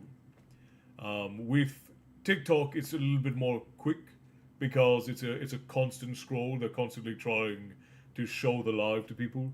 For YouTube and Twitch and Facebook, it sort of depends on if you follow the Tavern or not.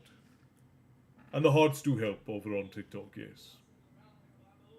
But yes, no matter where you are, if you like, share, comment, and engage, that helps videos and it helps lives. And it means the world to many creators, myself included. Winstein, hello my friend, good to see you.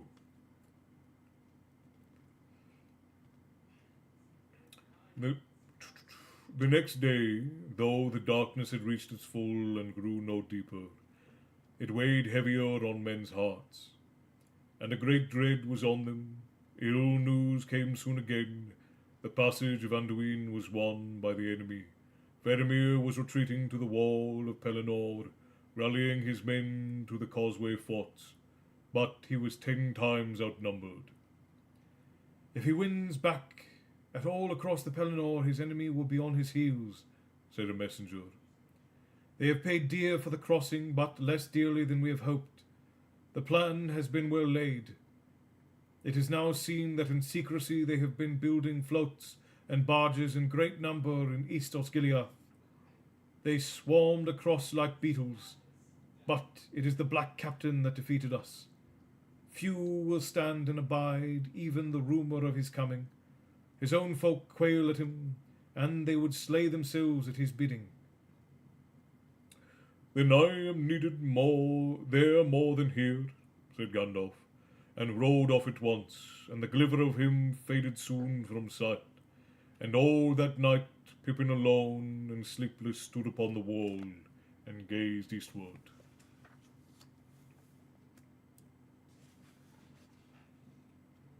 Mission accepted. Will that up my interaction of 200%?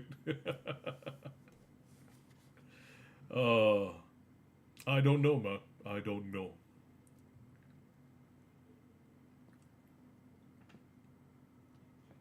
The bells of the day had scarcely rung out again, a mockery in the unlightened dark, when far away he saw fires spring up, across in the dim spaces where the walls of Pelennor stood. The watchmen cried aloud, and all men in the city stood to arms. Now, ever and anon, there was a red flash, and slowly through the heavy air dull rumbles could be heard. They have taken the wall, men cried. They are blasting breaches in it. They are coming. Where is Faramir? Cried Beregron in dismay. Say not that he has fallen. It was Gandalf that brought the first tidings. With a handful of horsemen he came in the middle of the morning, riding as an escort to line of wains. They were filled with wounded men, all that could be saved, from the wreck of the causeway forts. At once he went to Denethor. The lord of the city sat now in a high chamber above the hall of the White Tower, with Pippin at his side. And through the dim windows, north and south and east, he bent his dark eyes, as if to pierce the shadows of doom that were ringing around him. Most to the north he looked, and would pause at whiles to listen, as if by some ancient art his ears might hear the thunder of hoofs on the plains far away. Is Faramir come? He asks. No, said Gandalf, but he still lives. When I left him, yet he is resolved to stay with the rear guard, lest the retreat over the Pelennor become a rout. He may perhaps hold his men together long enough, but I doubt it. He is pitted against a foe too great, for one has come that I feared. Not the Dark Lord, cried Pippin, forgetting his place in his terror. Denethor laughed bitterly. Nay, not yet, Master Peregrine. He will not come save only to triumph over me when he all has won. He uses others as his weapons. So do all great lords if they are wise, Master Halfling. Or why should I sit here in my tower and think and watch and wait, spending even my sons, for I can still wield a brand. He stood up and cast open his long black cloak, and behold, he was clad in mail beneath it, and girt with a long sword, great hilted in the sheath of black and silver. Thus I have walked, and thus now for many years I have slept, he said, lest with age the body should grow soft and timid. Yet under the Lord of Barad-dûr, the most fell of all his captains, is already master of your outer wall. Is already master of your outer walls, said Gandalf, King of Angmar long ago, sorcerer, Ringwraith, Lord of the Nazgûl, a spear of terror in the hands of Sauron, shadow of despair. Then, Mithrandir, you had a foe to match you, said Denethor. For I myself, I have long known who the chief captain of the hosts of the Dark Tower. Is this all that you have returned to say, or can it be that you have withdrawn because you are overmatched? Pippin trembled, fearing that Gandalf would be stung to sudden wrath, but his fear was needless. It might be so, Gandalf answered softly. But our trial of strength is not yet come, and if words spoken of old be true, not by the hand of a man shall he fall, and hidden from the wise is the doom that awaits him.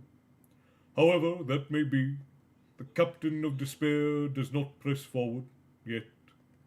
He rules rather according to the wisdom that you have spoken from the rear, driving his slaves in madness on before. Goradip Chow, glad your live popped up on my FYP.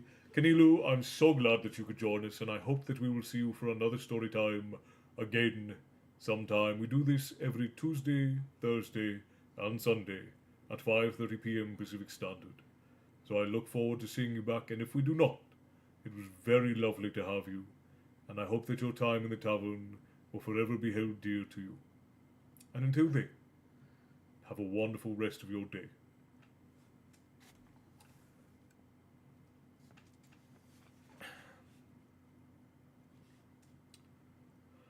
Alright, where was I?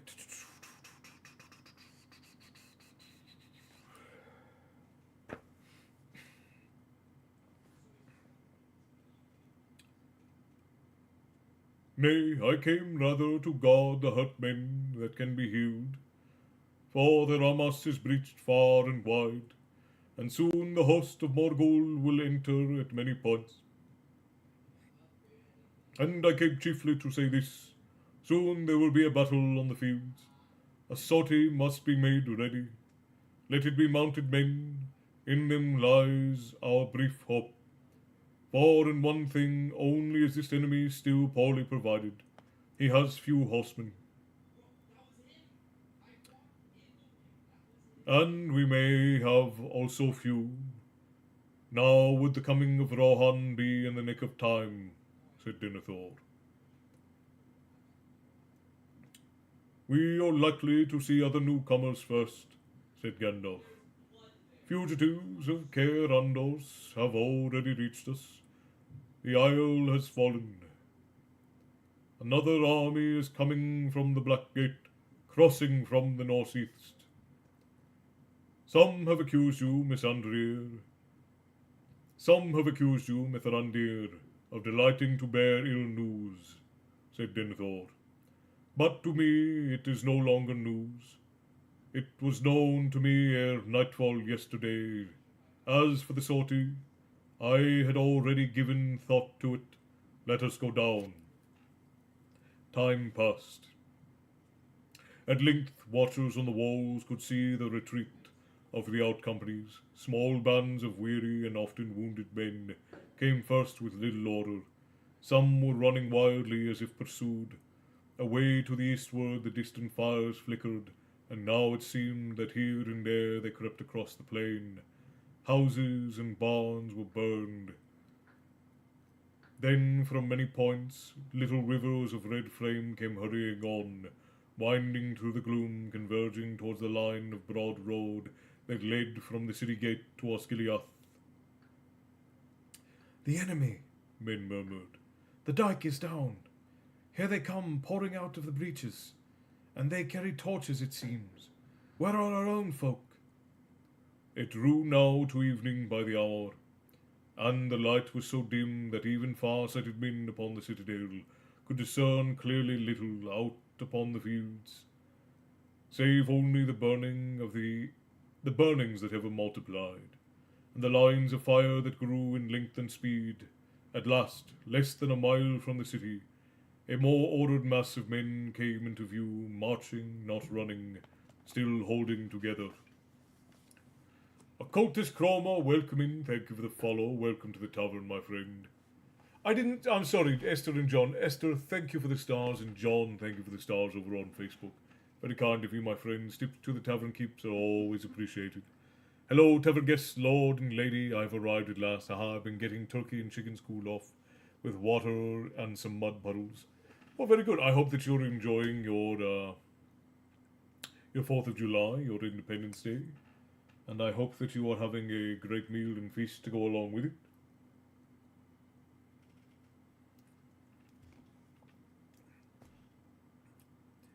So very glad that you could have made it in, Occultist. First of all, allow me to introduce myself. My name is Castle. This is my tavern, and here we talk about myth and lore and tales of yore. And you can find these portals open to the magical realm of the tavern once every other day, with the exception of the weekend. We do them Sunday, Tuesday, and Thursday at 5:30 Pacific Standard Time every week. And we read bedtime stories. We are right now in Lord of the Rings, but I allow you all to vote on what books we do next. So there are always new stories to be had and new comrades to be found here in the tavern. Just a place for stories and a little bit of whimsy and a little bit of magic.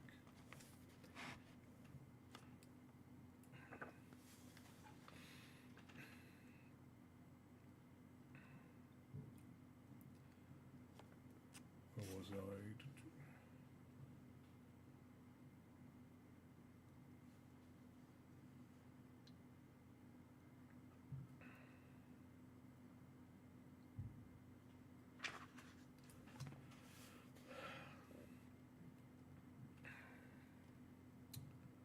The watchers held their breath. Faramir must be there. They said.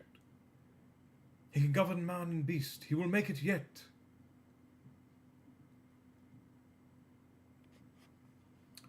Now the main retreat was scarcely 2 furlongs distant. Out of the gloom behind a small company of horsemen galloped. All that was left of the rear guard. Once again they turned at bay, facing the oncoming lines of fire. Then suddenly there was a tumult of fierce cries. Horsemen of the enemy swept up. The lines of fire became flowing torrents, file upon file of orcs spreading flames, and wild southern men of red banners shouting with harsh tongues, surging up, overtaking the retreat, and with a piercing cry out of the dim sky for the winged shadows, the Nazgûl stooping to the kill. The retreat became a rout. Already men were breaking away, flying wild and witless here and there, flinging away their weapons, crying out in fear, falling to the ground. And then a trumpet rang from the citadel, and Denethor at last raised the sortie. Drawn up within the shadow of the gate and under the looming walls outside, they had waited for his signal. All the mounted men that were left in the city. Now they sprang forward, formed, quickened to a gallop, and charged with a great shout. And from the walls an answering shout went up. For foremost on the field rode the swan knights of Dol Amroth, with their prince and his blue banner at their head. Amroth for Gondor! They cried. Amroth for Faramir! Like thunder they broke upon the enemy on their flank and of the retreat. But one rider outran them all, swift as the wind in the grass. Shadowfax bore him, shining, unveiled once more, a light starting from his upraised hand. The Nazgûl screeched and swept away from their captain. For their captain was not yet come to challenge the white fire of his foe. The host of Morgul, intent their prey, taken at unawares in wild career, broke and scattering like sparks in a gale. The out-companies with a great cheer turned and smote their pursuers. Hunters became the hunted. The retreat became an onslaught. The field was strewn with stricken orcs and men, and the reek arose of torches cast away. Sputtering out in the swirling smoke, the cavalry rode on. I did enjoy when we were doing 2 books per read. We might go back to that. I guess it would depend on how much everyone prefers to have a little bit of variety, but I wouldn't mind. Just run out, we need to get more. My silence is suspicious, it usually is. Do we have any anti-subtitles goblin spray? No. If Matt is silent, he's usually not here. Never bored with him around. Hi, Matt. That's very true. Oh, all right. Spearsuit made it to 30k. Well done. I'm seeing 24 on my end. You're throwing your thumbs out of luck. Alright, where was I?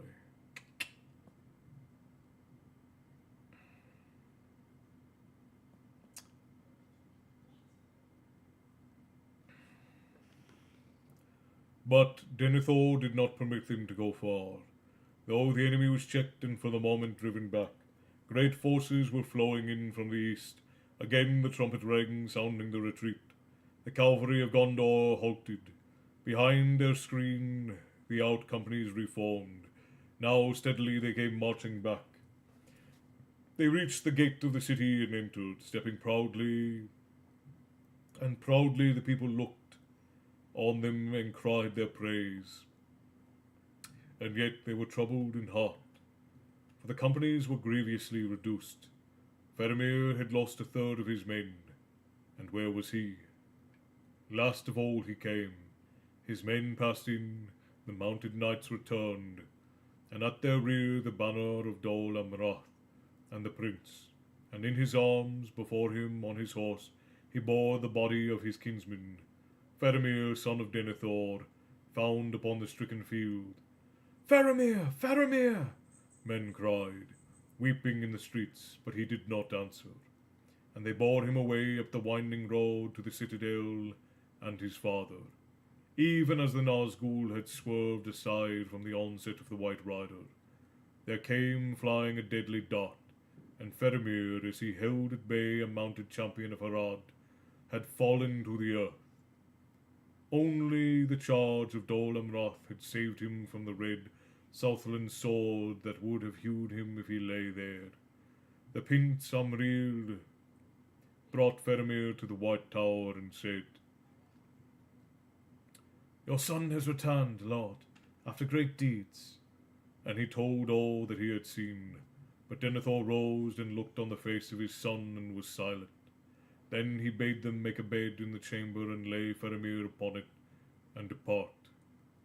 But he himself went up alone into a secret room under the summit of the tower, and many who looked up thither at the time saw a pale light that gleamed and flickered from the narrow windows for a while, and then flashed and went out. And when Denethor descended again, and he went to Faramir and sat beside him without speaking, but the face of the Lord was grey, more death-like than his son's.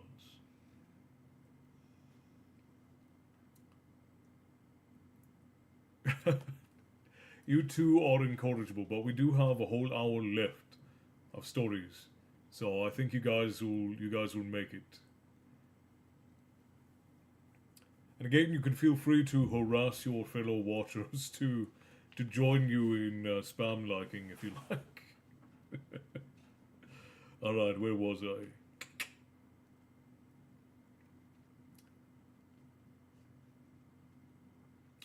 So now at last the city was besieged, enclosed in a ring of foes. The Ramas was broken, and all the Pelennor abandoned to the enemy. The last word to come from outside the walls was brought by men flying down the northward road as the gate was shut. They were the remnant of the guard that was kept at that point where the way of Anaren and Rohan ran into the townlands. Ingold led them, and the same who had admitted Gandalf and Pippin less than 5 days before, while the sun still rose and there was hope in the morning. "There is no news of the Rohirrim," he said. "Rohan will not come now, or if they come, it will not avail us. The new host that we had tidings of come first, from the river by way of Andros. It is said they are strong, battalions of orcs of the eye, and countless companies of men of new sort that we have not met before. Not tall, but broad and grim, bearded like dwarves, wielding great axes. Out of some savage land in the east they come, we deem. They hold the northward road, and many have passed into Anaren. The Rohirrim cannot come." The gate was shut. All night watchmen on the walls heard the rumour of the enemy that roamed outside, burning field and tree, and hewing any man they found abroad, living or dead. The numbers that had already passed over the river could not be guessed in the darkness, but when morning or its dim shadow stole over the plain, it was seen that even fear by night had scarcely overcounted them. The plain was dark, and their marching companies, and as far as the eyes could strain, in the murk there sprouted, like a foul fungal growth, all about the beguiled city great camps of tents, black or sombre red. Busy as ants, hurrying orcs were digging lines of deep trenches in a huge ring just out of bowshot from the walls. As the trenches were made, each was filled with fire, though how it was kindled or fed, by art or devilry none could see. All day the labour went forward, while the men of Minas Tirith looked on, unable to hinder it.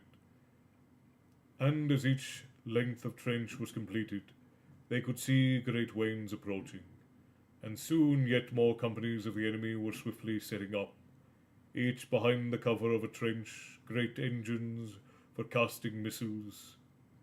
There were none upon the city walls enough to reach so far or to stay the work.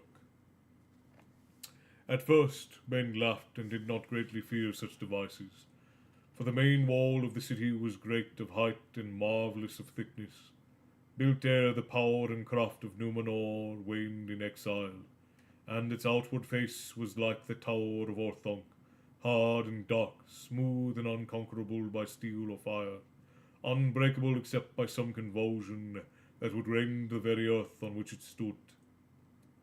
Nay, They would say, not if the Nameless One himself should come. Not even he could enter while we yet live. but some answered, While we yet live? How long? He has a weapon that has brought low many strong places since the world began. Hunger. The roads are cut. Rohan will not come. well, it's 4:25 here, my fellow warriors are resting. Those Palantir are so toxic, they can be.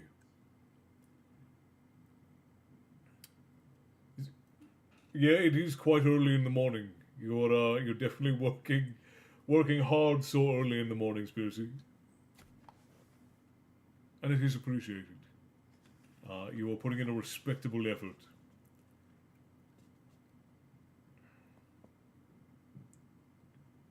But the engines did not waste shot upon the indomitable wall. It was no brigand or orc chieftain that ordered the assault upon the lord of Mordor's greatest foe. A power and mind of malice guided it. As soon as the great catapults were set, with many yells and creaking of rope and wench, they began to throw missiles marvellously high, so that they passed right above the battlement and fell thudding within the first circle of the city, and many of them, by some secret art, burst into flame as they came toppling down. Soon there was great peril of fire behind the wall, and all who could be spared were busy quelling the flames that sprang up in many places.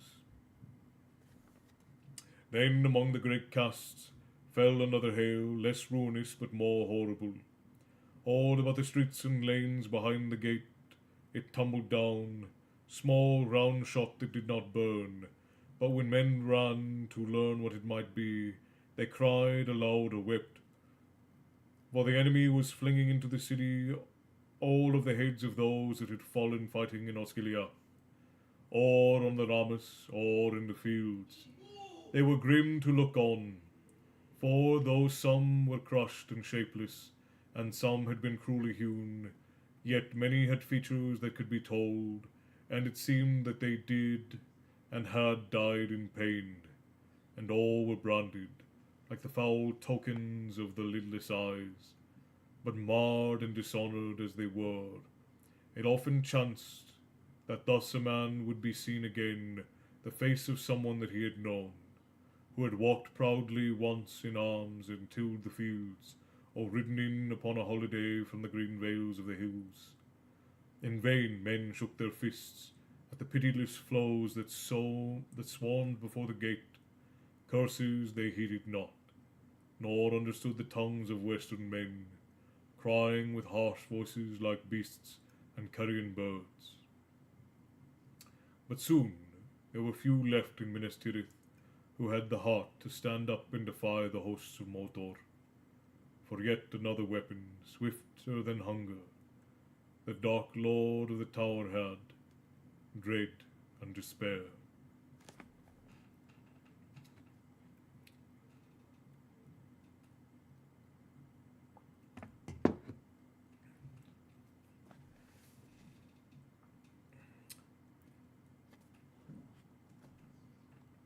Thank you, Jaeger. I hope you made it safely. I didn't get a message from you when you made it down, but I'm glad you're alive. I hope you made it safely down to Utah, my friend.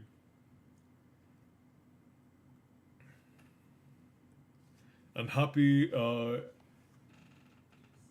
Treason Day. Happy Freedom Day.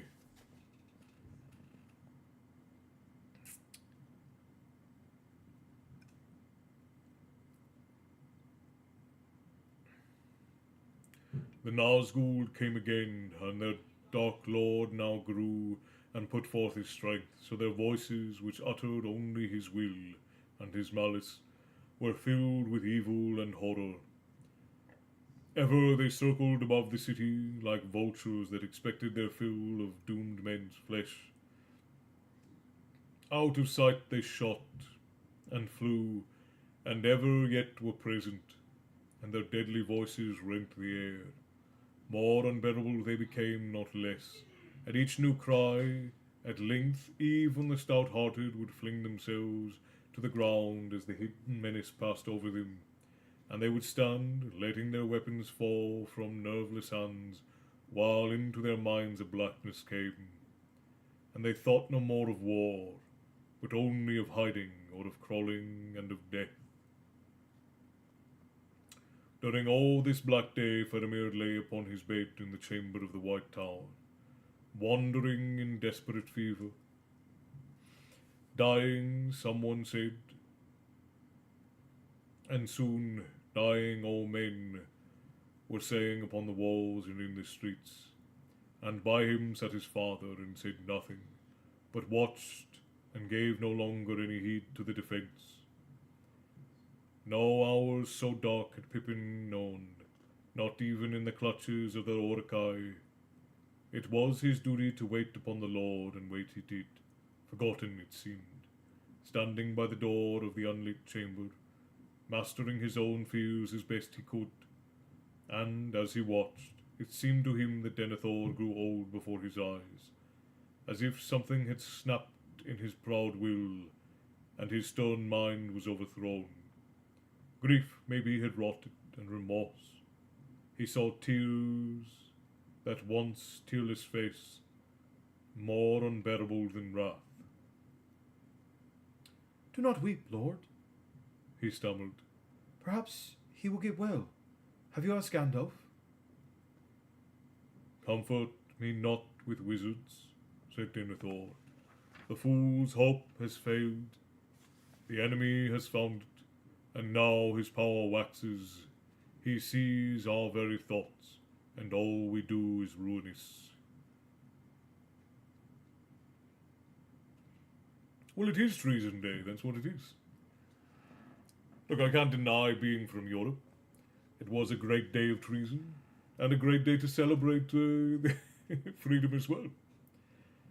It's often treason that leads to freedom, if we're being perfectly honest.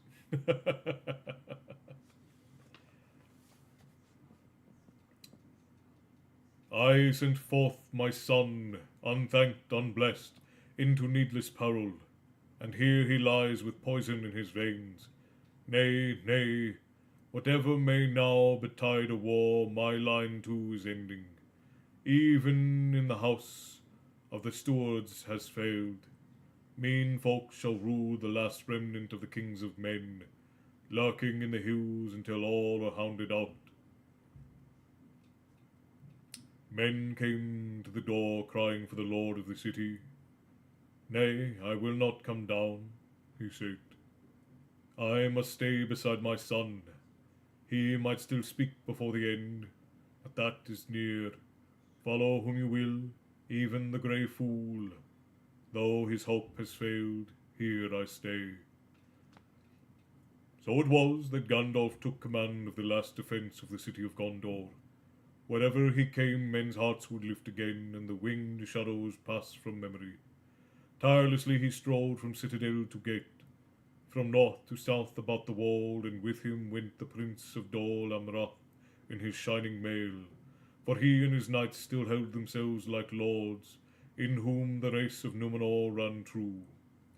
Men that saw them whispering sayings, Belike old tales speak well.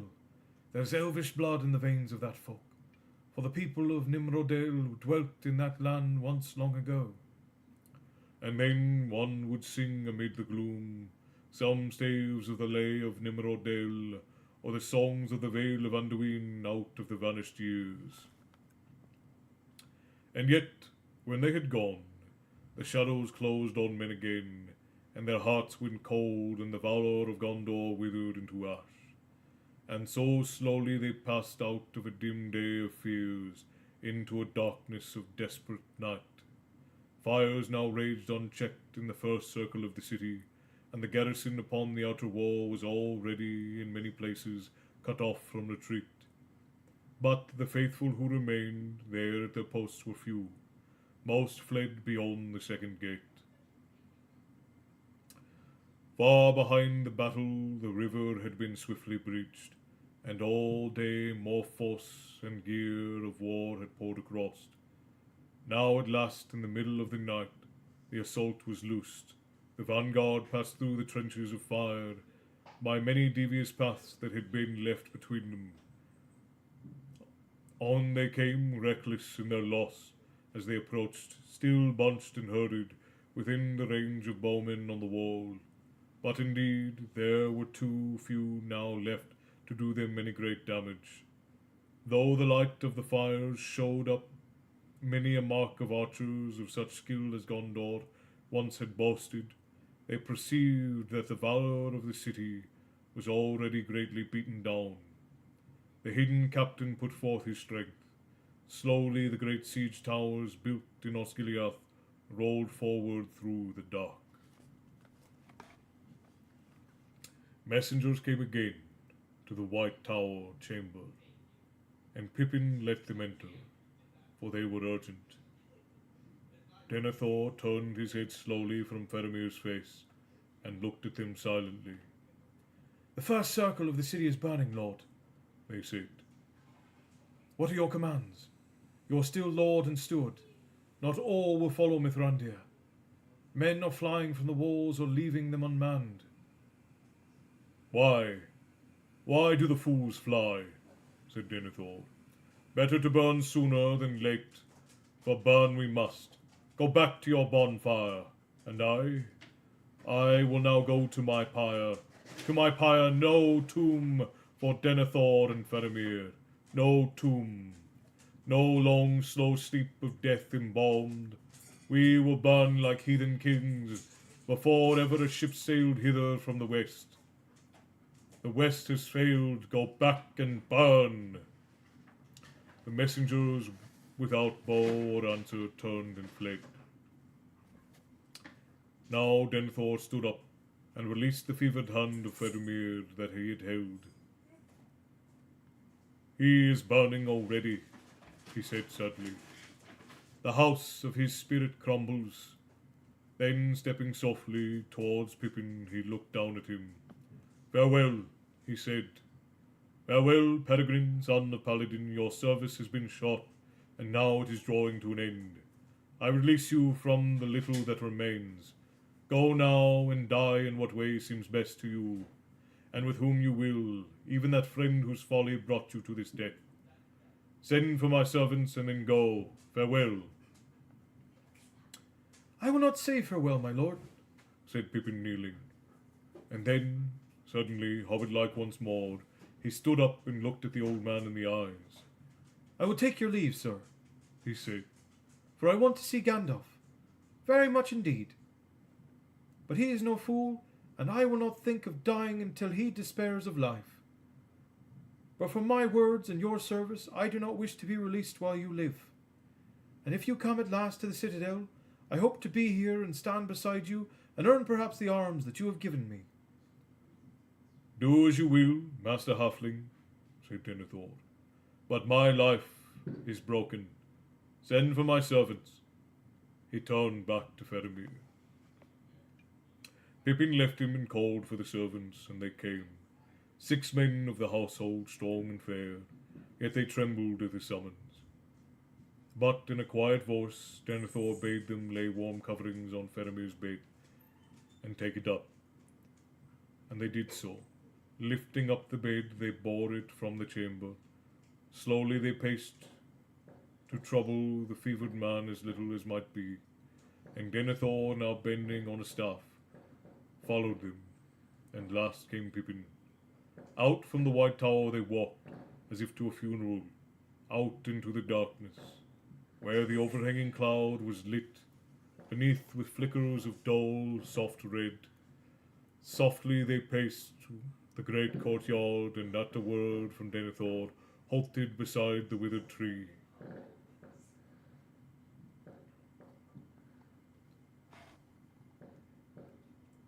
All was silent, save for the rumour of war in the city down below, and they heard the water dripping sadly from the dead branches into the dark pool. Then they went on through the citadel gate, where the sentinels stared at them in wonder and dismay as they passed by. Turning westward, they came at length to a door in the rearward wall of the sixth circle. Fen Holland it was called, for it was kept ever shut, save at times of funeral, and only the lord of the city might use that way, or those who bore the token of tombs and tended the houses of the dead. Beyond it went a winding road that descended in many curves down to the narrow land under the shadow of Mindolin, where stood the mansions of the dead kings and their stewards. A porter sat in a little house behind the way. With fear in his eyes he came forth, bearing a lantern in his hand. At the Lord's command he unlocked the door, and silently it swung back, and they passed through. Taking the lantern from his hand, it was dark on the climbing road between the ancient walls and many pillared balusters, looming in the sway lantern beam. Their slow feet echoed as they walked down, down, until at last they came to the silent street, wrathed in. Between pale domes and empty halls, the images of men long dead, and they entered into the house of the stewards and set down their burden. There Pippin stared uneasily about him. He saw he was in a wide vaulted chamber, draped as it were with great shadows, that little lanterns threw upon the shrouded walls, and dimly to be seen there were many rows of tables, carved of marble, and upon each table lay a sleeping form, hands folded, head pillowed upon stone.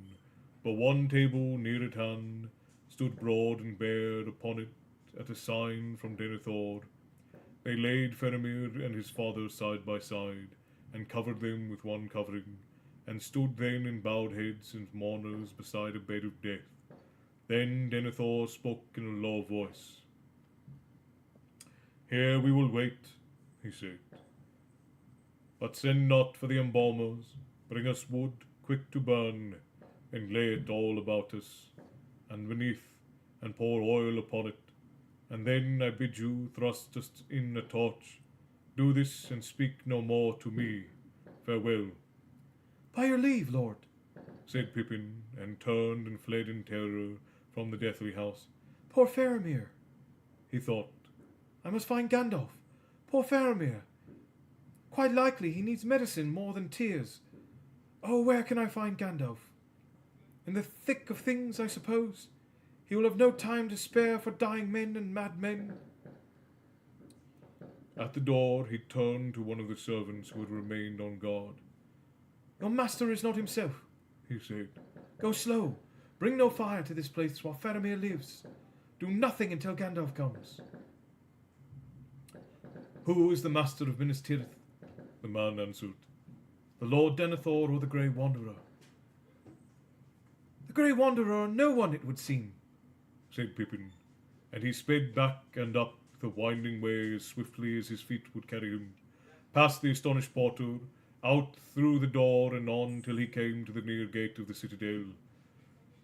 The sentinel hailed him as he went by, and he recognized the voice of Beregond. Whither do you run, Master Peregrine? He cried. To find Mithrandir. Pippin answered. The Lord's errands are urgent, and should not be hindered by me, said Beregond. But tell me quickly if you must. What goes forward? Whither has my lord gone? I have just come on duty, but I heard he passed towards the closed door, and men were bearing Faramir before him.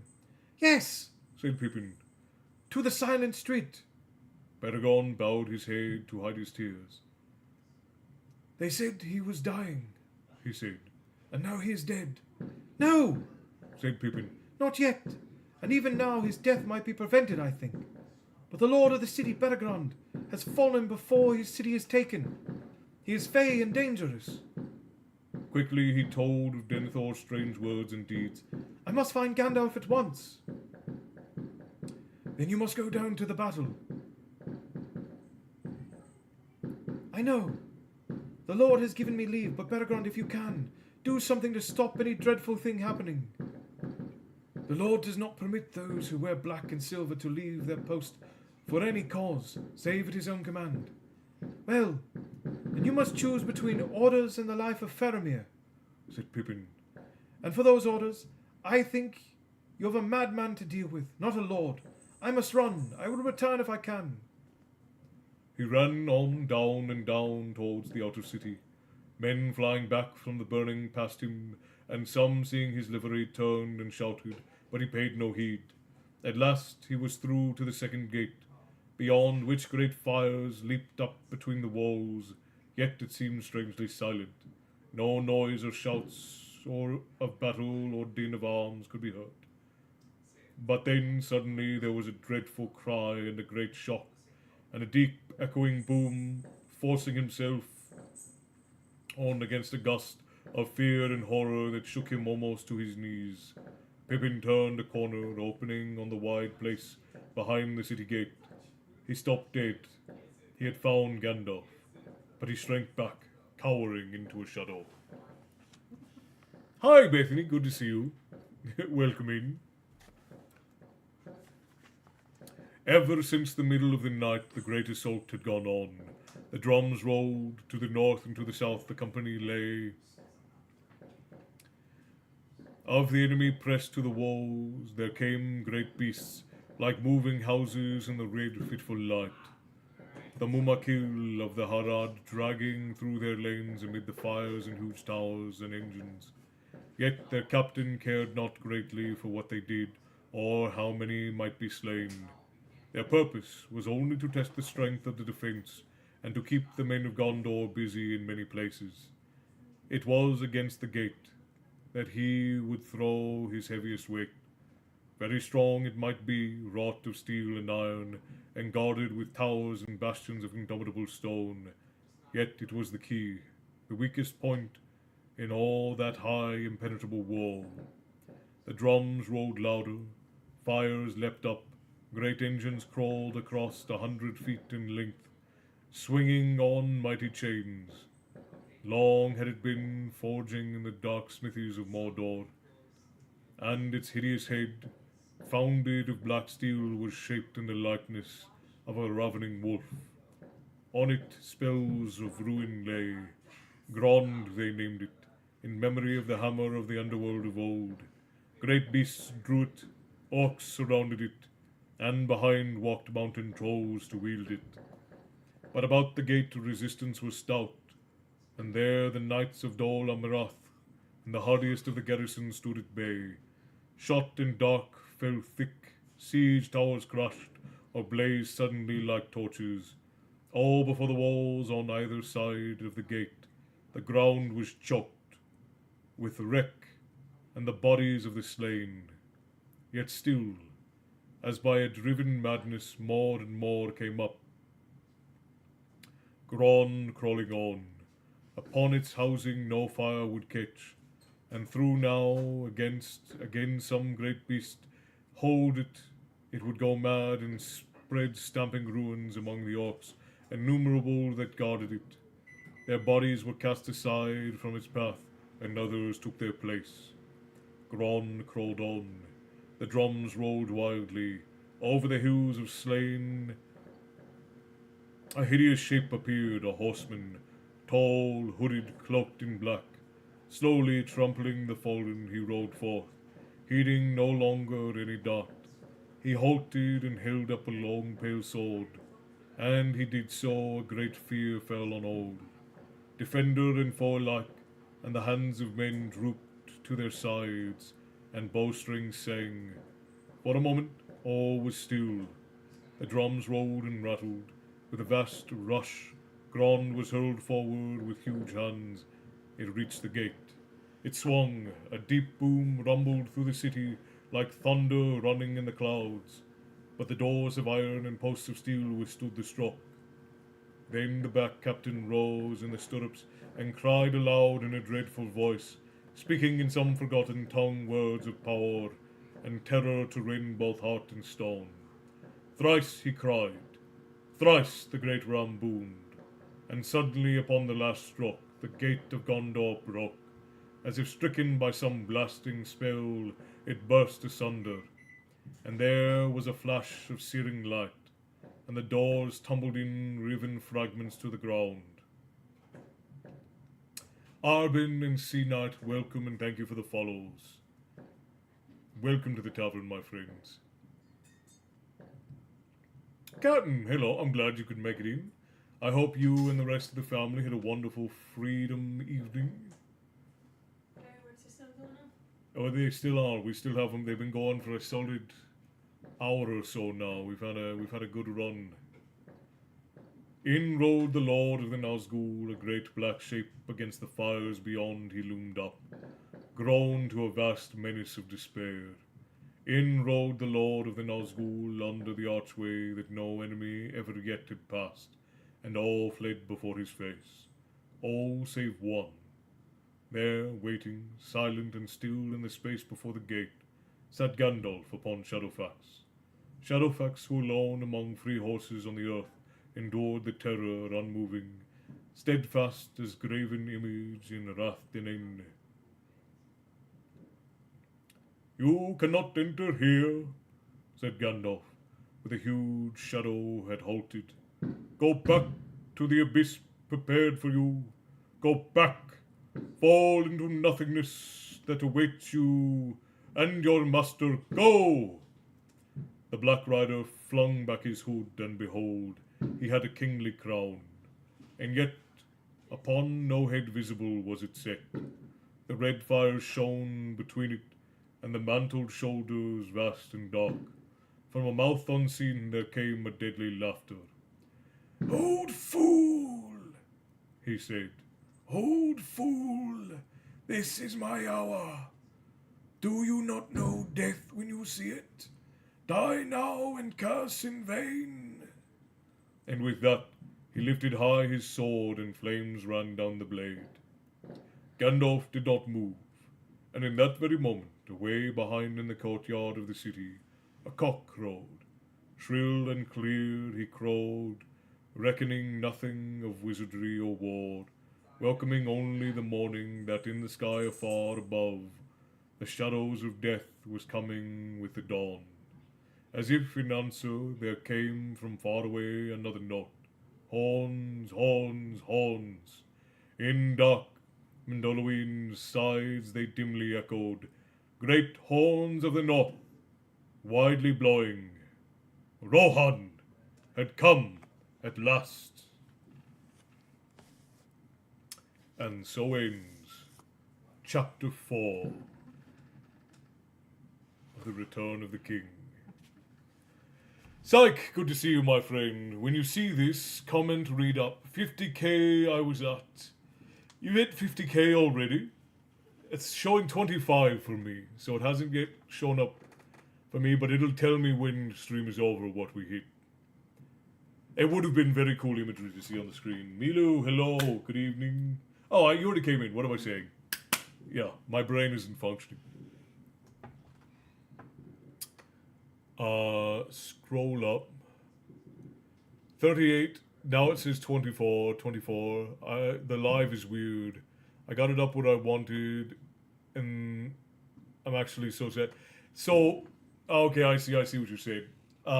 Yes, so what ends up happening sometimes with the lives is that TikTok will only allow certain amounts of likes from accounts, or otherwise they think that they are bot liking accounts, and actually you can get suspended for that. I didn't think it would do it since we don't have. Usually, it's in accounts that have like huge amounts of people watching them. Which, not that we don't usually have a good number of people in here. It's a little bit slow tonight, but we have you mainly the regulars in tonight watching. Went out to see some fireworks with the kiddos and remember why I don't go out in public. That's fair, absolutely. BRB, fiance needs to talk. Take your time, Matt. Take your time. I brought the pineapple pizza. How dare you? Gam Gam, good evening. Thank you for the heart. I appreciate that very much. Thank you kindly.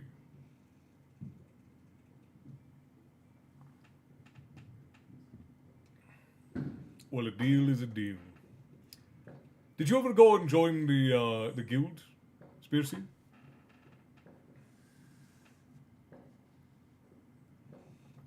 Yay, pineapple pizza. You guys are incorrigible, you know that? You with your fruit on your pizza. Strange individuals. I'm working on converting everyone to pineapple on pizza. Because you like for the universe to cry. You like for sad things, Destiny.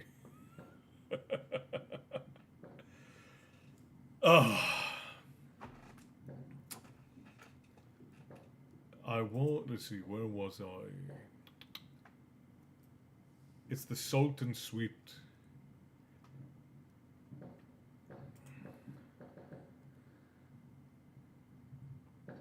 Spinach and Alfredo is fine. The boy and the lady really like spinach and Alfredo. I don't mind it. I think it's okay. It is the sweet and salty. Fruit on pizza is amazing. You're all welcome to your incorrect opinions.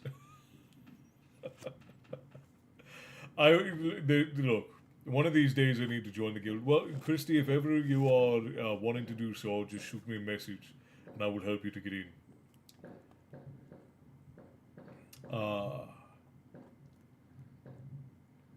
You're all heathens. That's what you are. I'm a meat guy. You guys will never convert me to fruit on pizza. There's one fruit you can put on pizza, and it's underneath the cheese. You can put tomato on pizza. That's it. You are my heathens, though. This is the one area where you disappoint me. But I suppose you're pretty well batting 1,000 the rest of the time. So I love you anyways.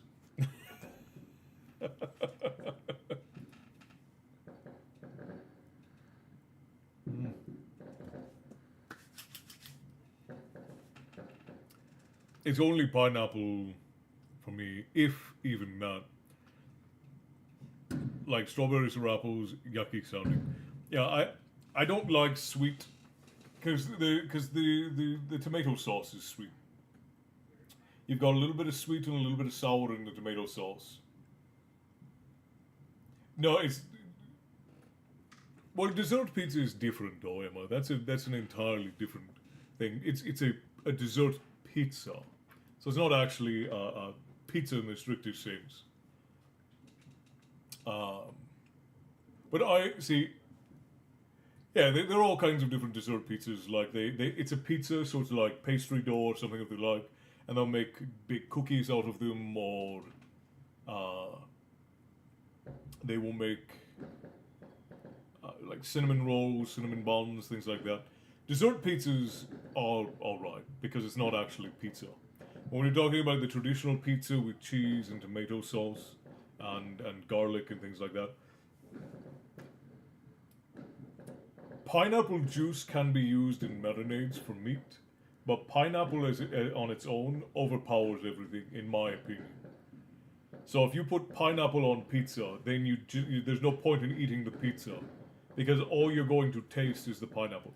You'll taste a little bit of the pizza, but then everything else that you taste is gonna be a version of pizza. It's gonna be a version of pineapple. It's pineapple this thing, and I don't like pineapple enough for that. I think pineapple is not very good in my opinion.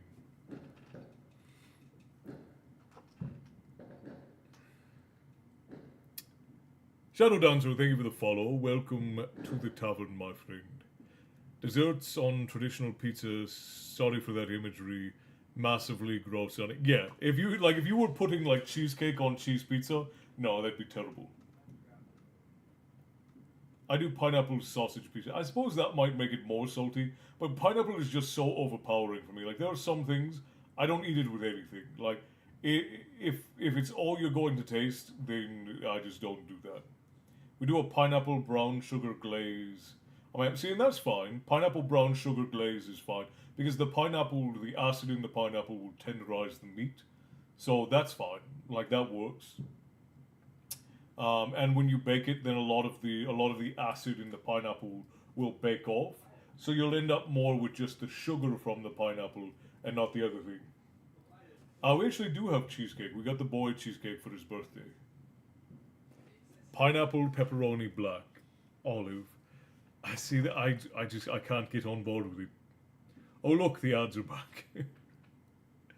Traditional spaghetti from Sicily is noodles with olive oil, salt, garlic, and parmesan. My husband's mother came from there and passed the recipe on to the grandkid. Right, and that's actually very good. People can see comments. What have they banned me? I can see what you're saying, Spearsy. Oh, you said messaged you. I didn't see that, Kapitan, but I see it now. All right, I will. I can't check my messages while we're on live, but I will respond to you as soon as we hop off, Spearsy. So I had a couple of stories I want to talk to you guys about for America's birthday. Some that you guys might know and some that you might not know. How many of you are familiar with the legend of the lost colony of Roanoke? How many of you are aware of Roanoke? It was one of the early colonies in the United States. Yes, the Roanoke Island in the US.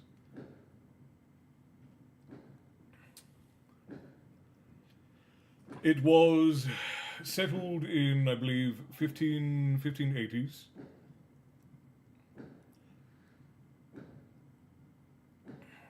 Sounds like something the TV show Supernatural would have covered. I don't know if they ever did a Roanoke episode. Tammy, me. I don't know if Supernatural ever did a Roanoke episode, though it does sound like something that they probably would have. But in the 1580s, a group of 115 English settlers, led by a gentleman named John White, arrived on Roanoke Island. They were there to, of course, establish a permanent settlement, but they faced many challenges. Of course, they were settling in a new area. This is something you see often with settlers of under or undeveloped land. Croatoan, yes, Croatoan. They had tense relations with local native tribes, and there were a lot of food shortages because it was not Supernatural, but American Horror Story. Okay, so Supernatural never did an episode, but American Horror Story did. Interesting.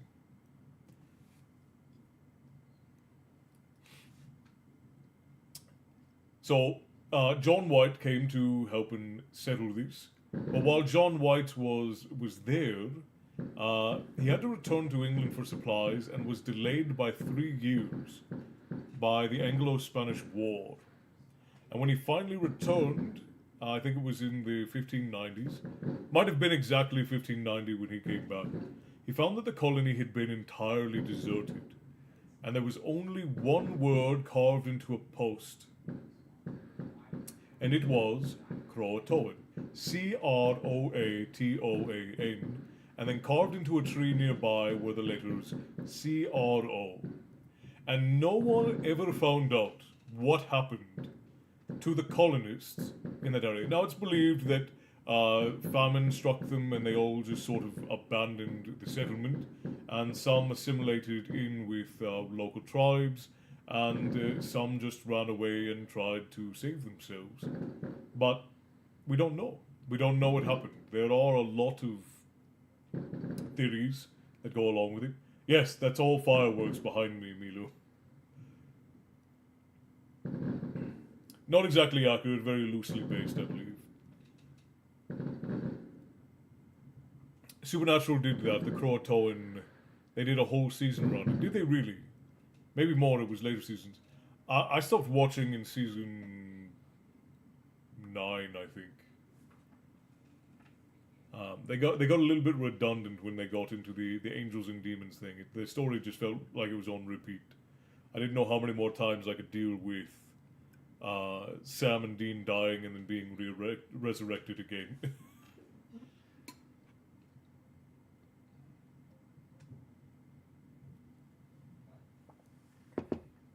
Yes, no, wrong show. What?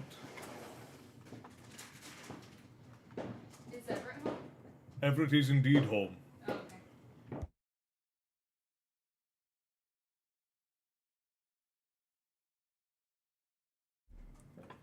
Wrong show. Heaven. Ed bleeped that out, whatever it was. The poor warhound. I thought someone was playing a game in the background. Nope, that's fireworks. And what's funny is that they're technically illegal in this part of the state, in this part of the county, but American rebellionism lives on here in the U.S. A part of me loves it because it's very funny, but that actually was not Una. That was Una's sister who had just popped in for a minute. The hoops they jumped through to stop Xena from resurrecting ad nauseum. Oh, Haven, not Heaven. And nothing was bleeped out. That was all me. Oh, okay.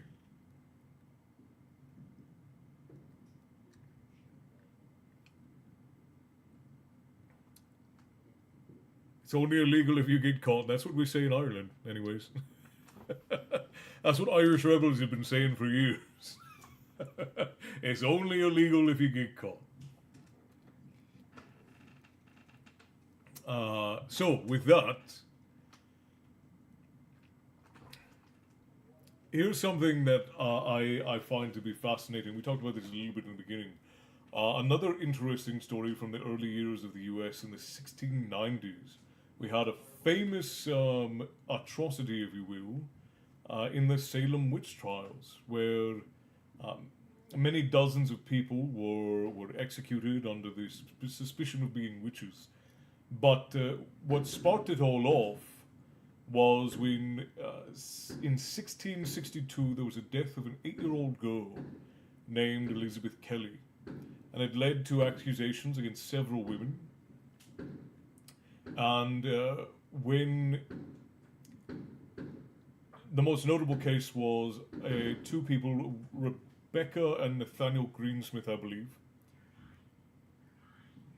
And what a lot of people don't know about the primary trials of the Salem witch trials is that they were actually led by young teenage girls. There were a group of girls who had started hallucinating in the woods and came back as though they had been cursed. And by their word, more than 36 people were executed under suspicion of witchcraft. A horrible yet fascinating instance from one of the more superstitious times in our history. And it just goes to show we never really ever learn to trust each other and have conversations. Haven did a whole season or two around Croatoan. That I I see. There we go. See, when adding guild, do I have to go through Roblox app or something? Okay, so yeah, this is a dumb thing that they just recently added, and we're trying to decide whether we're going to stay on platform or not. You don't actually have to do anything with Roblox, you just have to do an account so that they It's like a verification thing for them. But yes, you have to do a Roblox account as a verification in order to be in order to use Gilded. They just added this last month, and it's really irritating. But yeah, that is correct, Spearsy. You don't have to do anything else with the game. It's just a verification measure because I guess the company that owns Roblox bought Gilded. It's very irritating and frustrating, but that's sort of where we're at. Vexing Cat, hello, thank you for the bits over on Twitch. Thank you kindly and welcome in. It's very good to see you. Have you seen The Witch, Anya Taylor-Joy? It's a good watch. I don't know if I have. The Crucible play showed that it was all teenage girls who started it. Yeah, so what ended up happening was there were a group of teenage girls who, more or less, they came back from the woods. Some people believe that they were eating mushrooms. There's a hallucinogenic frog that if you lick the slime off of the frog, you hallucinate. That's a real thing. But basically they came back into town and they were speaking in tongues and hallucinating. So they ended up accusing a woman who lived in the woods of being the cause, and then from that point on the men of the town and the councils of the town believed what they said and would then have them advise on who was and was not a witch. And that was where a lot of the executions during the witch trials came from.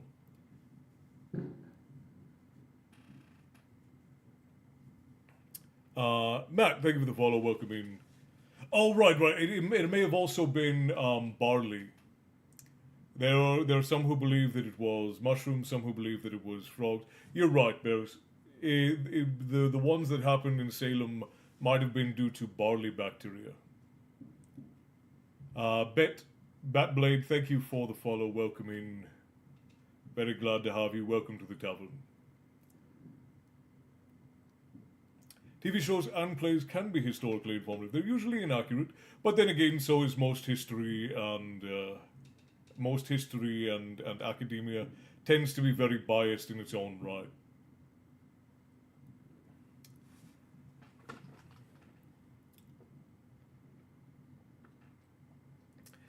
Probably one of my... Dylan, thank you for the follow. Welcome to the tavern, my friend. How many of you are aware of the pirate Blackbeard? Was Smaug actually one of the smaller dregs? Yes, he was. Smaug was one of the smaller dragons, which is why he was in the area of the Lonely Mountain to begin with. T. Dalton, welcome to the tavern, my friend. Very glad to have you. Smaug was probably one of the smallest dregs, as a matter of fact, as it was only the smaller ones that survived the war. And he ended up in the south because there was less competition among larger dragons down where the Lonely Mountain is.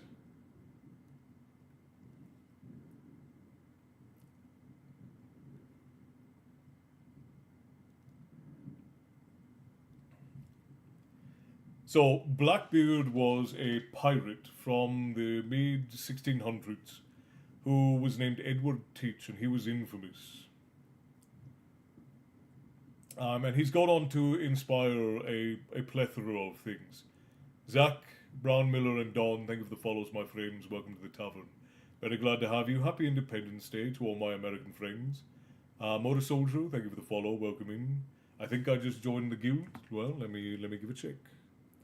I will look just now.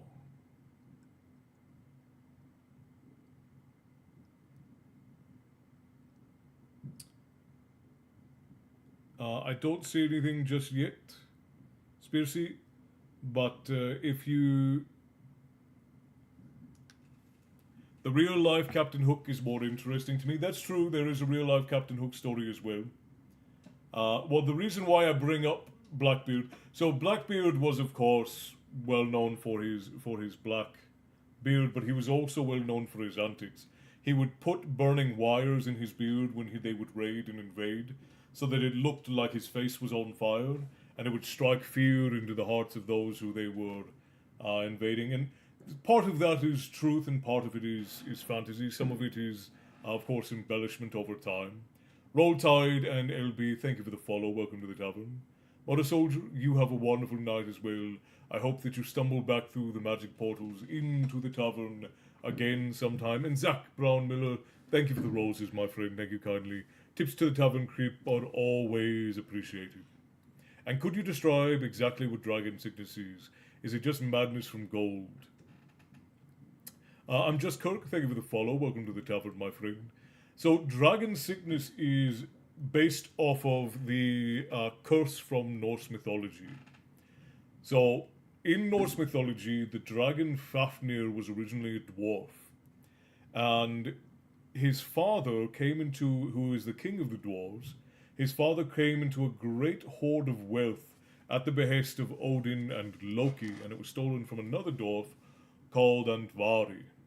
Hannah, very glad to have you, welcoming, and for all of you who are joining new, I am Castle. This is my tavern, and here we talk about myth and lore and tales of yore, and every now and again I read you all a bedtime story. We just finished up one chapter in the Return of the King, Lord of the Rings. We'll be ending up here soon, but every Tuesday, Thursday, and Sunday I read you all bedtime stories from a book of your choice, and we do those things regularly. I think his treasure really exists. Blackbeard's treasure, you do? And so the dragon sickness refers to the tendency of dwarves and any other who value metal and stone to become so wildly obsessed with gold that they refuse to part with it ever. Gold and jewels and treasures of any kind, that they refuse to part from it ever. And there's more to it than that, but it's based off of the treasure that was received from Andvari by Fafnir's father in Norse mythology. Fafnir and his brother Regin conspired against their father and murdered him, taking the treasure, and then Fafnir himself took the treasure, transformed himself into a dragon, and more or less usurped his brother, keeping the treasure for himself. And then his brother would go on to train the hero Sigurd to go and kill Fafnir in order to reclaim his treasure as well as his dragon's heart and his dragon's blood to make him invincible.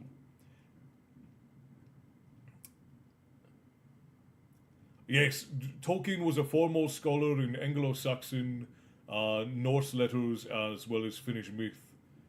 And that's where as a matter of fact, some of the basis for the ring, there was a cursed ring in the hoard that was given to Fafnir. That Fafnir had, the hoard that he stole had a cursed ring in it. And that ring is actually the crux of many of the events of Norse mythology. And that was one of the many inspirations for the Lord of the Rings. I'm glad that you enjoyed. And this is what we do here. Myth and lore and tales of yore. Fiction and fairy tale and folklore. Joe Kinker, thank you for the follow, my friend. Welcome to the tavern. The Andvernot, yes indeed. One of my favourite pirates is Yellowbeard. I don't know if I know the story of Yellowbeard. Random interjection. Got my own mini fireworks show out my window. Was the Eye of Sauron Balgor? I'm not 100% sure. I love Norse mythology. Well, then this is the place for you. I tell many stories from Norse myth and lore.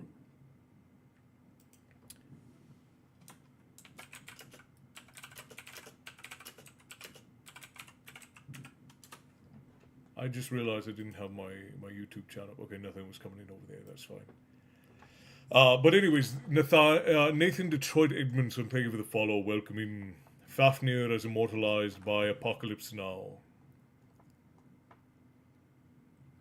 I'm not sure I understand the reference, Bears. So the reason why I brought up Blackbeard a little bit ago was because Blackbeard, Edward Teach, actually ended up in the Americas at one point. He was very big in the illegal trade with the French and the Dutch and the Spanish, and the French and the Dutch and the Spanish very much like to avoid British taxes and restrictions, so much of what they would do would actually come through North Carolinas, the Carolinas in the east coast of America. And Blackbeard actually thrived in North Carolina for a good portion of time. And he was actually even well liked by the officials and supported outwardly by some of the officials in North Carolina. And he fed greatly into the black market of the colonies of the time. It's just one of the interesting stories about the early Americas that I like quite a bit.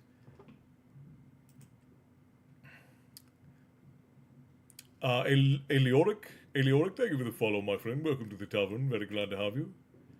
I didn't know until recently the lesser rings were basically mind control rings. Yes, so more or less the first rings, the lesser rings, were meant to give power and influence over others, but at the same time they were linked to the One Ring, so that Sauron could have control over all who wore them.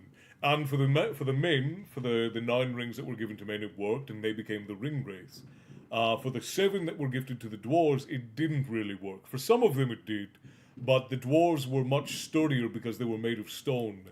So it was a lot harder for them to take that on. However, some of the dragon sickness that Thorin's grandfather experienced was because of the ring that was given to him by Sauron. Blanderson, thank you for the follow. Welcome to the tavern, my friend. The Ringwraiths and the Nazgul are the same. Are you a narrator voice actor? I am not. I do my own things here in the tavern, but we have not yet ventured out into doing things with others. We're not opposed to it.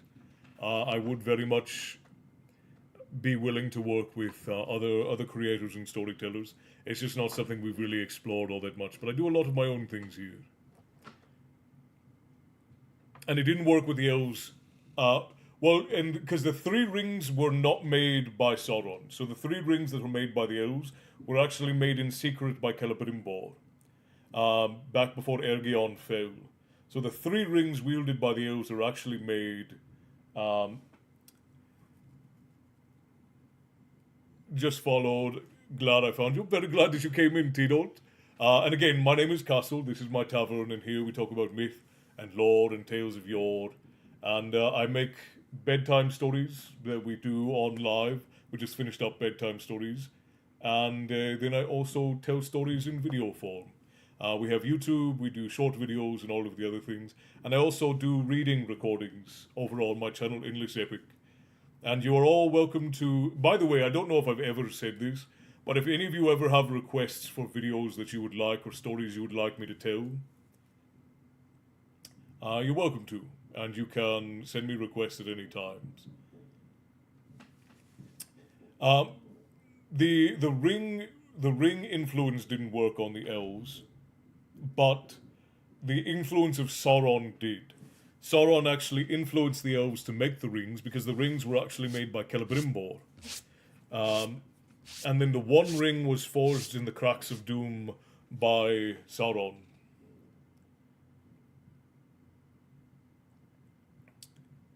The elvish rings were forever corrupted by the One Ring. Expand on that, Bears. How Castle said the 3 rings were made separate. They were, but they were made using the same craft. So Celebrimbor made them using the same craft that Sauron had taught him, but they were made separately from the ones that were made by the One Ring. So they're actually outside of the influence and the sight of the One Ring. Right, but Thorin was able to break free from the dragon sickness.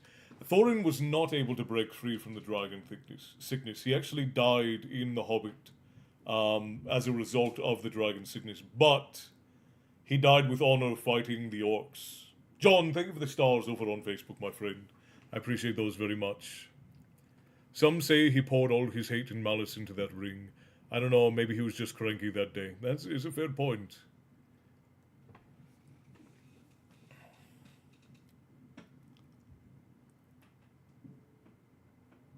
I don't remember the exact, but he died fighting against the wolf-riding orcs. So it was the Battle of the 5 Armies. Thorin dies in that battle, and then Balin, I believe, goes on to take control of the Lonely Mountain. I think. It's been a while since I read.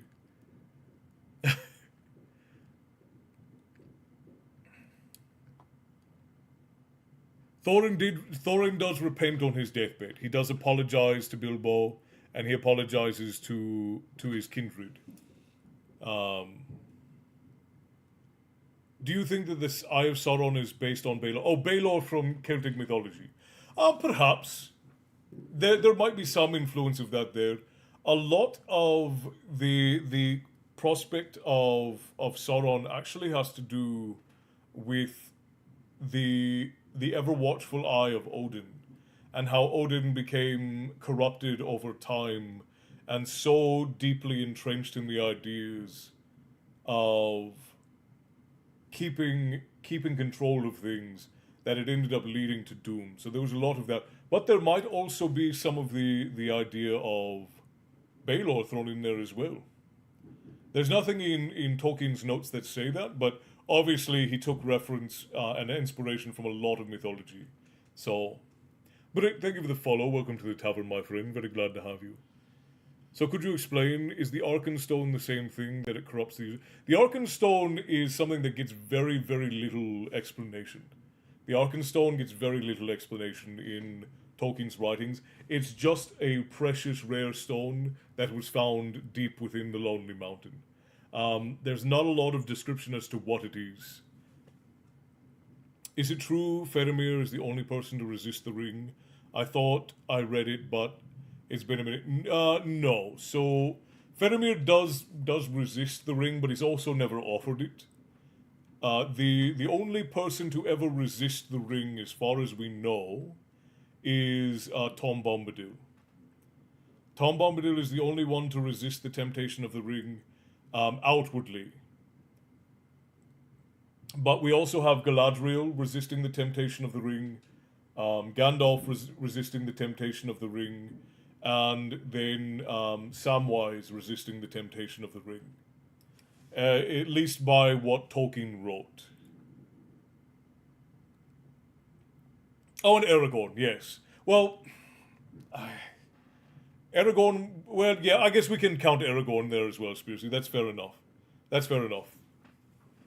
Question, the Undying Lands, are elves more invincible there, or can they just live forever minus being killed by other means? So Undying Lands doesn't refer to being invincible there, because there are actually plenty of elves who died in the Undying Lands.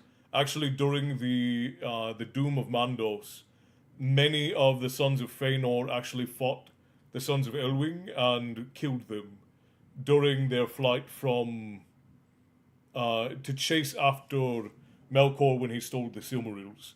So there are actually quite a few elves that have died there. Undying Lands refers to the lands itself. They cannot die of natural means. The land itself never decays. Valinor never decays. And yeah, the elves are undying in Middle-earth anyway. So the elves are immortal no matter where they are. Even the half-elves are immortal. They live forever. Unless they surrender their immortality for something else. But the Undying Lands refers to the lands themselves. The lands themselves never age or decay. Blake, Bulletproof, and Ashley, thank you for the follows, my friends. What are the thoughts on The Hobbit adding the she-elf that was in the book? I don't particularly care for any... And I say this all... So before we get in, there are a lot of new people in here, so I want to set the ground rules. I am a classically trained storyteller. I love writing. I love books. I love storytelling. And I've worked for a very long time in making stories. So I have a very specific set of skills that go into making stories and a lot of history in it. I don't expect my opinions to change anybody's minds about the things that they like or the things that they enjoy. I just give it purely as a point of, this is how I feel about it. So if you enjoy a thing, even if I say a thing is bad, even if I say a thing is objectively bad, if you enjoy a thing, good for you for enjoying it. Don't let my opinion, my perspective, even if it is an objective one, don't let it take the joy from you in a thing that you like. Okay? So with that being said, I don't like when anything gets changed from a source material. I think that if you are writing a movie or a show based off of a book, your job as the person adapting that book into a visual medium is to be as faithful as is possible to that original medium. That is what I believe.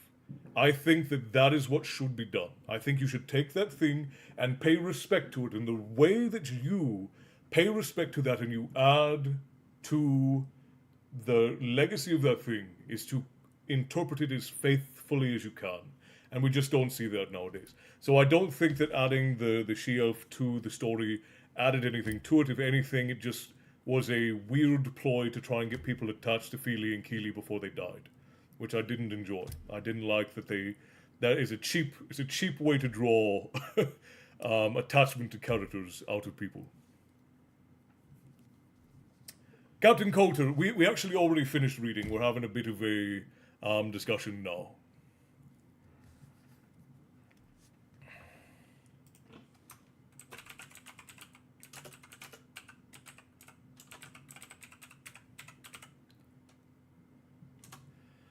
Melody, hello, good to see you, welcome in. Speaking of Baylor, does his eye shoot fire or poison? His eye brings doom, is what we know from Celtic mythology. Baylor's eye brings doom, that's what we know. I'm wondering if Norse myth that Garmer and Fenrir are the same wolf, or is it just Old versus New Norse? So if you're to ask academics, academics believe they're the same wolf. So most modern academics believe that they are the same wolf. You're probably a bit young. Yellowbeard was a 1983 comedy movie. I've never heard of it. I will have to look it up.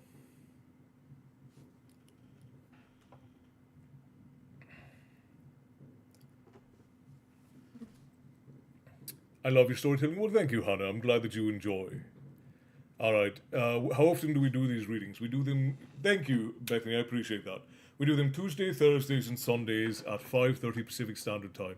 We're usually a little bit late because I'm having computer problems, but we do them on Tuesday, Thursday, and Friday. And if any of you are interested in games and game stories and movies and things like that, we also do streams over on just Twitch. And Ish being until the computer gets fixed, it's always Ish. But we also do game streams over on Twitch. For anyone who is interested in those things, we only do them on Twitch, nowhere else. Right, when Gandalf touched the ring before it was offered to him, he couldn't. Yeah. Gandalf was able to touch the ring, but when it was offered to him, he had to turn away because there was a big possibility there. Also, Ansley, thank you for the follow. Welcome to the Tavern, my friend. Very glad you could join us. Give me just a second, friends.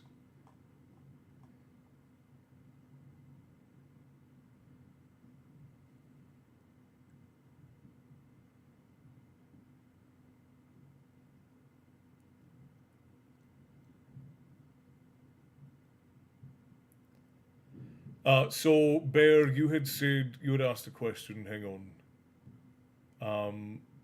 Now it comes the question, formalism or expressionism. I personally prefer formalism, if I'm remembering the terms correctly. But I think that both have their place in writing. It just depends on the medium of what's going on. Doom means law. Why does an eye bring law? I'm not sure I understand what you mean, Bears. It brings ruin, we'll say, if the nuance needs to be there. Judgment would be more accurate. The evil eye is said to bring about fate. It's said to change or fix fate, is one of the ways that it goes about. Tanner, thank you for the follow. Welcome to the Tavern, my friend. Was Gandalf born with his powers? Well, Gandalf wasn't born, but yes. Gandalf was made with his powers, so were all of the wise. The wise are Maya. They are lesser gods of Valinor, and they were sent to Middle-earth by the Valinor to bring peace to men and elves. They were the gift of the Valinor to men to sort of fix things, as all of the Maya were. Yeah, all of the links to everything I do are in my bio. There's a beacon link there, and that's where all of my things are. Yeah, well, most of the creatures before men were made. The Balrogs and all of those were made by Melkor in the mountains of Mordor. The dwarves were crafted by one of the Valinor, and so were the elves. They were crafted in the mountains of Middle Earth, and then they went west in their first march and went into the lands of Valinor. Tanner, we read at 5:30 Pacific Standard Time. Ish is about the time that we start on Sundays, Tuesdays, and Thursdays. And then every now and again we have a rant and a chat afterwards like this. Thanks, I also love Yellowbeard. The cast was one of a kind. I'll have to give it a look because I honestly don't have any memory of it. OFC Woods, thank you for the follow. Welcome to the tavern, my friend. Balrogs are also Maiar, correct. Hello from Eugene, Oregon. Cassandra, welcome into the tavern. Very glad to have you. So glad that you could join us. And Stephanie, also welcome to the tavern. Very good to have you. Thank you for the roses, Stephanie. Appreciate those very much. Tips to the tavern keep are always appreciated. Want to make sure I'm not missing anyone. We have quite the busy chat now. And another Stephanie, thank you for the follow. Welcome in. Good to have you. Ashley, thank you for the rose. Very kind of you. Did I miss any questions? Sort of like angels, right, Balrog? Yeah, you could make the comparison. Balrogs and even Sauron and the wise, which are the wizards. They are all sort of like demigods or lesser gods, lesser godlike spirits from the song of the great god of Middle Earth. Or not just Middle Earth, but of the world of Middle Earth. He sang everything into being, and then some of the leftover song became the Maya. T-Dot has a question. Was there a reason Bilbo never married? Probably because of the ring, I would say. Rasfir, thank you for the follow. Welcome to the tavern, my friend. I would say due to the influence of the ring, Bilbo was always restless. Similar to the way that Gollum ended up isolating himself. If it had not been for Frodo, we probably would have seen something very similar happen to Bilbo.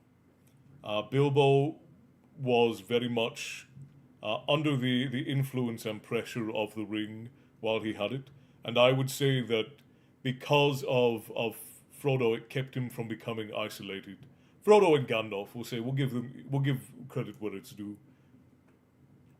Forrest the Twitch streamer, Forrest Cat Twitch streamer, thank you for the follow. Welcome to the tavern, my friend. Very glad to have you. Well, friends, the night is wearing on. We usually end up with a song, or are there any other questions about Lord of the Rings? Or we were talking American history before we went into Lord of the Rings. What would Bilbo propose with? The One Ring? Probably not. Probably not. It's the last ring he would propose with. Where are you from? I'm originally from Southern Ireland. I grew up kind of all over, and I spent several years bouncing around between family there, and then I spent about a year and a half living with an uncle in Oslo, in Norway. Colton, hello my friend, good to see you. Hello from North Carolina. I was just talking about North Carolina. Did you know that Blackbeard used to come and peddle in the black market in North Carolina? We were just talking about him a minute ago. Amy, thank you for the follow. Welcome to the tavern, my friend. Very glad to have you.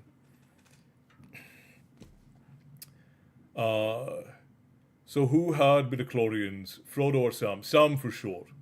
If we're talking midichlorians, Sam definitely had more than Frodo did. Amy, hello from Utah. I just had a good friend move down to Utah, Amy. Hello from Florida. I hear it's hot out there this time of year. But you guys are probably getting storms right about now. Ansley Bog, I'm from Utah too. So many Utah! You're gonna have to keep my dear friend company for me. I love Skooma, thank you for the follow. How much of the pre-Lord of the Rings books are you interested? I've read them all, but it's been some time. We've actually been working through books here during bedtime stories, and Ashley from Nebraska. My mother was from Nebraska, Ashley. Very interesting. Riot, thank you for the follow. Welcome to the tavern, my friend. Uh, by the way, hello from New York. I hear you guys are having some interesting weather right now as well. But how much of the pre-Lord of the Rings books are you interested? I've read all of them, including The Children of Hurin, which The Children of Hurin is tragic and it is a difficult read. I'm almost out of battery. If I run before it's done, good night everyone. We'll be here until the end or when it runs out, learning a lot tonight. Milo, I'm glad you're enjoying yourself. I am, but the name... Oh, I remember. Okay, never mind. That was a while back. I feel like Lord of the Rings is meant to be heard by a person reading it. Am I right? I very much believe so, and Tolkien very much thought... Yure, hello, good to see you. I'm so glad that you could come back in. Hello, hello. Yes, it is. I own it. Perhaps a controversial question, but how do you feel about the Rings of Power? Oh, it's not controversial. And a lot of you are new, so I'll say this again. My opinion is based off of my years as a classically trained storyteller and writer. I write books, I edit books. I also work as an advisor for people who are learning classical storytelling. And I've worked for many years in making stories. So my opinion is not intended to change your mind. If you enjoy a thing, then just enjoy it. Even if it's an objectively bad thing. I like many things that are objectively bad. The example I always use is Weird Al Yankovic. I love his music. It's very funny, it's very entertaining, but it's by no measure good music, but I enjoy it anyways. So even if a thing is bad and you enjoy it, you're welcome to enjoy a bad thing. You don't have to take the weight of other people's opinions into whether or not you enjoy something. Something can be bad and you can enjoy it. Now, with that said, I think that The Rings of Power was fine. It was a mid-tier fantasy.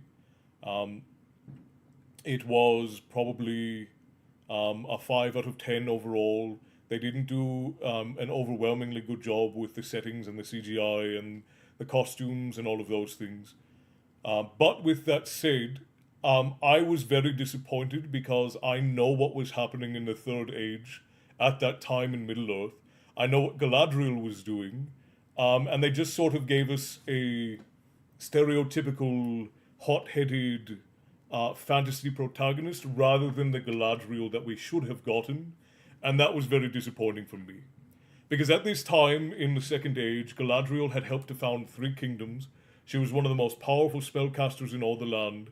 She had 2 or 3 children by that time, and she was living just outside of Moria in Lothlorraine, and was one of the most important and well-respected and powerful and well-run figures in all of Middle-earth at that time. And the version of her we got was just sort of a hot-headed, rebellious soldier on the battlefield who didn't respect authority. And her husband wasn't dead. That's another thing. That's another very, very big thing, is that her husband wasn't dead. And she was the only one who knew that the guy who was pretending to be the friend of the elves was not trustworthy. The guy who ended up being Sauron. She was the only one who didn't trust him, and she told Gil-galad, and she told Celebrimbor, do not trust this guy. Don't let him into Ergion. But they did anyways. And she helped to found Ergion, which is the giant elven craftsman city that was responsible for some of the most brilliant and beautiful crafts in all of elven history. Man, so what is this quick rundown on the Silmarillion? No, not quite. I'm just answering some questions before we end up about the Lord of the Rings. I can't remember from Lord of the Rings, but what was the whole thing with the stars in her eyes? Can you be more specific, T-Dolt? David, thank you for the follow, and Ashley, thank you for the share, I appreciate that. Emily, thank you kindly, I appreciate that. I hope you will stumble again through the magical portals into my tavern for more stories sometime. Even if not the lives, I hope you will enjoy some of the videos that I make. Yeah, so a lot closer to fan fiction than the actual lore. Right, which was why it was disappointing for me, because I thought we were going to get a real true-to-heart interpretation of what was happening in the Second Age that wasn't going to be so heavily dependent. Hannah, you're making a Lego set? That's wonderful. I love Legos. If they weren't so expensive, I would do more of them. I really miss Tom Bombadil and Peter Jackson's depiction, but I still loved it. And see, I have grief with Peter Jackson's depictions as well. There were a lot of things that he put in and left out that lost a lot of the context of the story. So that was one of the visuals of the films are beautiful. They are classics, and I think that they are art in their own right. But Jackson changed a lot of things to be dramatic that really did not need to be changed. It was disappointing for you as well, yeah. And it was for a lot of true to heart, fans who had been in love with Lord of the Rings for a long time.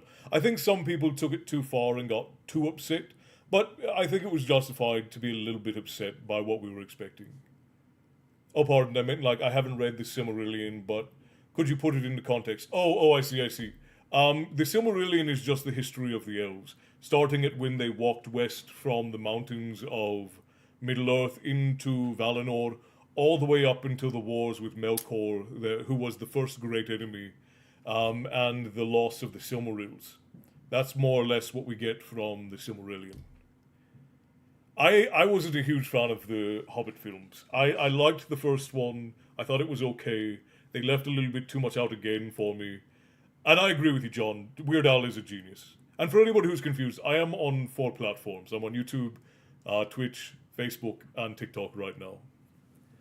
Good night. I hope to see you live again. I'm live every Sunday, Tuesday, and Thursday, and then every other day over on Twitch. So I hope to see you again, Ansley, whether here or in videos. Thank you kindly for joining us. It was good to have you. I felt like the first film of The Hobbits was okay. The second one was unnecessary, and the third one was bad. Somebody had asked something about Legolas being added to the Hobbit films, and I don't remember where that was. I did not like that either. I thought that was terrible. I thought it was just fan service, and I didn't enjoy that. The film could have stood on its own. It didn't need that, and they just did it as a wink, and I don't like when they do that. Basically, it had massive potential to be awesome, and as usual, they missed the mark. Right, Bethany. That's exactly what happened. We are done reading for the night. We are going to finish off with a song. Lindsay, thank you for becoming a supporter over on Facebook. I appreciate that. Thank you kindly. Weird Al is one of the few performers who had a top 40 hits 4 decades running. That's true. What he makes is brilliant. Most of his music is not good, but he is brilliant. He's a wonderful singer, and his music is very good. Didn't even know they had 2 more Hobbit movies. Didn't like the first much. Yeah, Michael, it was... And the second one was so rushed that a lot of things were just... what are you reading times and days? So Sunday, Tuesday, and Thursday, 5:30 p.m. Pacific Standard Time, and we read for 3 hours. And I also have a channel called Endless Epic where I do recorded read-throughs if you want those for bedtime. Yeah, 5:30 p.m.-ish. I'm having computer issues, so we don't always start on time, but I try to be on between 5:30 and 6. Do you have a favourite piece of lore? Tom Bombadil has got to be the most interesting, right? I love Tom Bombadil, but I also love the Bjorn from The Hobbit. Tom Bombadil is one of my absolute favourites. I adore that. But I also really love the Eagles. The Eagles, I think, are an underappreciated bit of Lord of the Rings lore that a lot of people don't know about.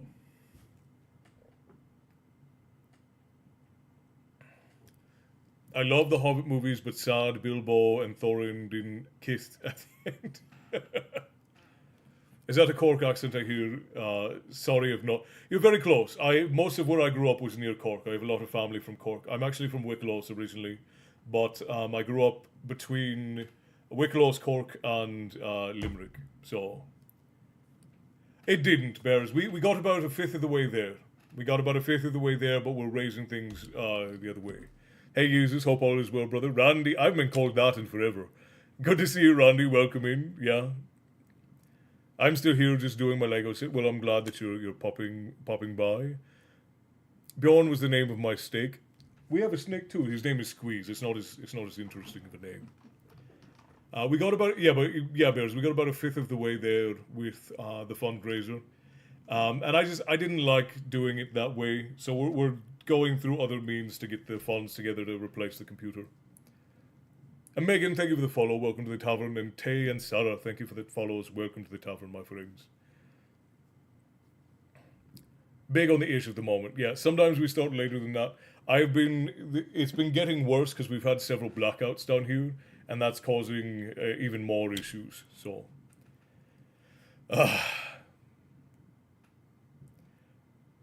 is Cork near O'Leary? Perhaps. I'm terrible with geography, and which is a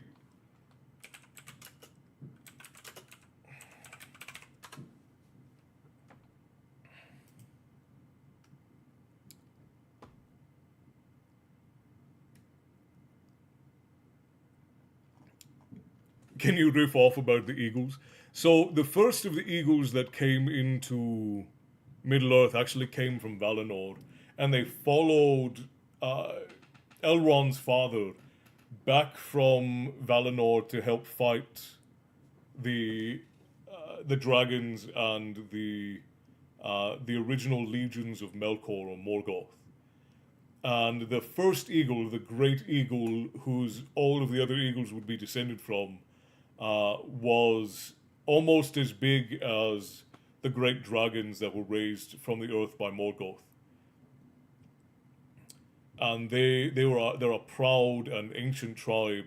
And one of the reasons why they don't just, because a lot of people's question about Lord of the Rings is why didn't the eagles just fly them into Mordor? And the reason is because they're a proud and noble race, and they don't really care about the wiles of men unless it regards orcs, because they hate the orcs, and that's really it. It is easy to keep me talking. It very much is. I love sharing stories with you guys, especially those of you who are eager story seekers. So it's very easy to keep me on a roll. Very much so.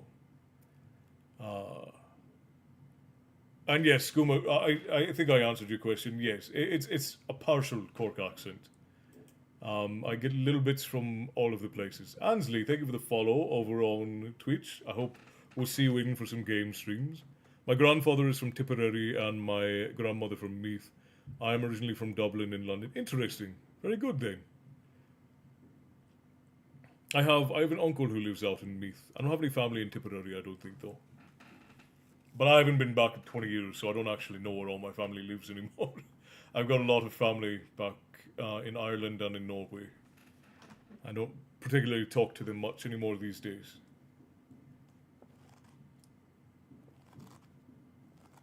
Yeah, more or less is how it goes. Help us, will there be orcs? Yes, say no more, is more or less how it went. So funny to say, hope everyone will have a great evening today. Going to start this sunny day earlier once, 6:54 here in the morning. Michael, I hope that you at least got some sleep. Tolkien is my favorite author. Do you plan on reading any more of his work? Yes, we actually have. We've done the whole of The Hobbit and The Lord of the Rings.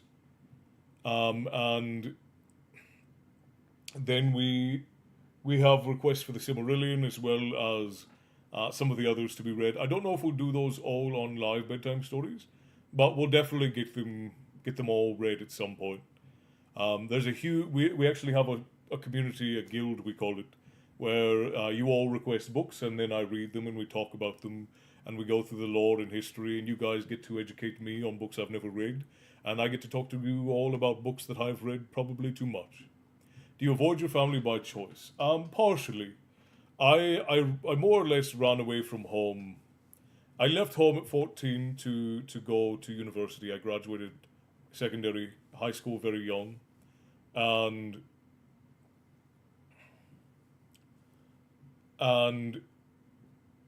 I had great disagreements with my grandfather.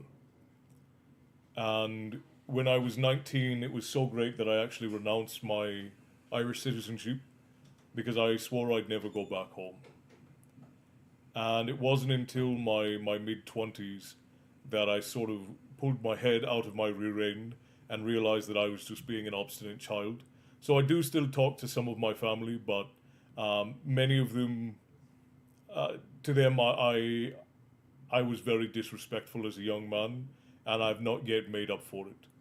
So That is more or less where things stand now. And I've made a few mistakes that have made it difficult to maintain relationships with a lot of my family. And I made a lot of bad decisions in my teens and 20s that sort of made me an outcast by my own choice. And I've been working very diligently in recent years to rebuild my relationship with my family. Perfect. I've never read the Silmarillion. I can't wait. And again, the Silmarillion is much more easily listened to than it is read because it is very dense.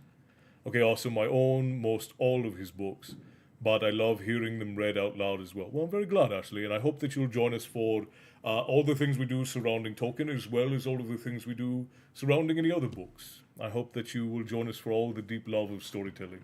Good evening, Ace. Good to see you. A bit late coming in. I was on live with a good friend of mine on TikTok. Very good. Thank you for the stretch. I appreciate that. It'll take some time, but I know you can fully reconcile. Thank you, Ace. I appreciate that. I can relate to being a pig-headed youth. Yeah, it is a thing. How do you feel about Tolkien's morality, the compass that George R. R. Martin avoids in orienting his universe? I think that. So I'm not a huge fan of Martin, and this is something. Stormy, welcome in, brother. Good to see you. It's no secret to any of the regulars of the Tavern. I'm not a huge fan of Martin's writing. I think George R. R. Martin is a brilliant world builder. I think he writes very interesting characters, but I think that he is very, very bad at writing plot and progressing plot. And that's my professional and personal opinion, and anyone's welcome to disagree. If you enjoy Game of Thrones, then more power to you. I'm glad that you enjoy it. But he's very bad at writing plot, and he's very bad at writing character interactions. His character plots are just generally pretty subpar, but he writes a brilliant world. He writes a brilliant history, and the characters themselves are great. He just doesn't usually know what to do with them. But I think that where Tolkien fails, and it should be fair to criticize Tolkien. A lot of people don't like criticizing him. Tolkien gets so overly flowery with his prose that when it's spelled in Gaelic in County Cork. Okay, yeah. In Gaelic. I'm familiar with it. I've not been there in years, but I am familiar with it, Christy. Camden, thank you for the follow. Welcome to the Tavern. Very glad to have you. Where Tolkien fails is that his prose is too flowery. Tolkien over-describes things, and it ends up losing people. So, you'll note that the things that people remember the most are usually from The Hobbit. If I were to ask you to describe, say, Gondor, if you're a big fan of Tolkien, if I were to ask you to describe Gondor or Rohan or even Rivendell, you probably wouldn't be able to give me a whole lot of details. But if I were to ask you to describe Bag End, the Hobbit Hole at Bag End, you probably could, because the description was very simple, because it was told in a children's story. The Hobbit was meant to be a children's story. The Book of Westmarch, which is what we call the Lord of the Rings, was meant to be a comprehensive history. So Tolkien got very flowery and very in-depth with his prose, so much so that you get lost in the details and it all ends up sort of meaning nothing to the average reader, and even the above-average reader, because he spends so much time being flowery and overly descriptive with his prose. And that's the big failing of Tolkien's work, and why a lot of people find it daunting. But I personally like things written that way, even though it's very old. It's like I said, I like a lot of the old. Why am I spacing on his name now? The old Sherlock Holmes books by Arthur Conan Doyle. I like those quite a bit. Yes, hobbits are more human than humans in Tolkien, right? That being that Tolkien was a linguist, I feel like I'm reading something much older and it's beautiful. I agree with that, Skooma, very much so. Loco, thank you for the follow. Welcome to the Tavern, my friend. Very glad to have you. Tolkien just tells a better story overall, and his main characters you are much more attached to, especially the ones that he had love for. Funny, thank you for the follow. Welcome to the Tavern. Gregor Clegane is awesome character. I want to know all I could about him. That to me is talent.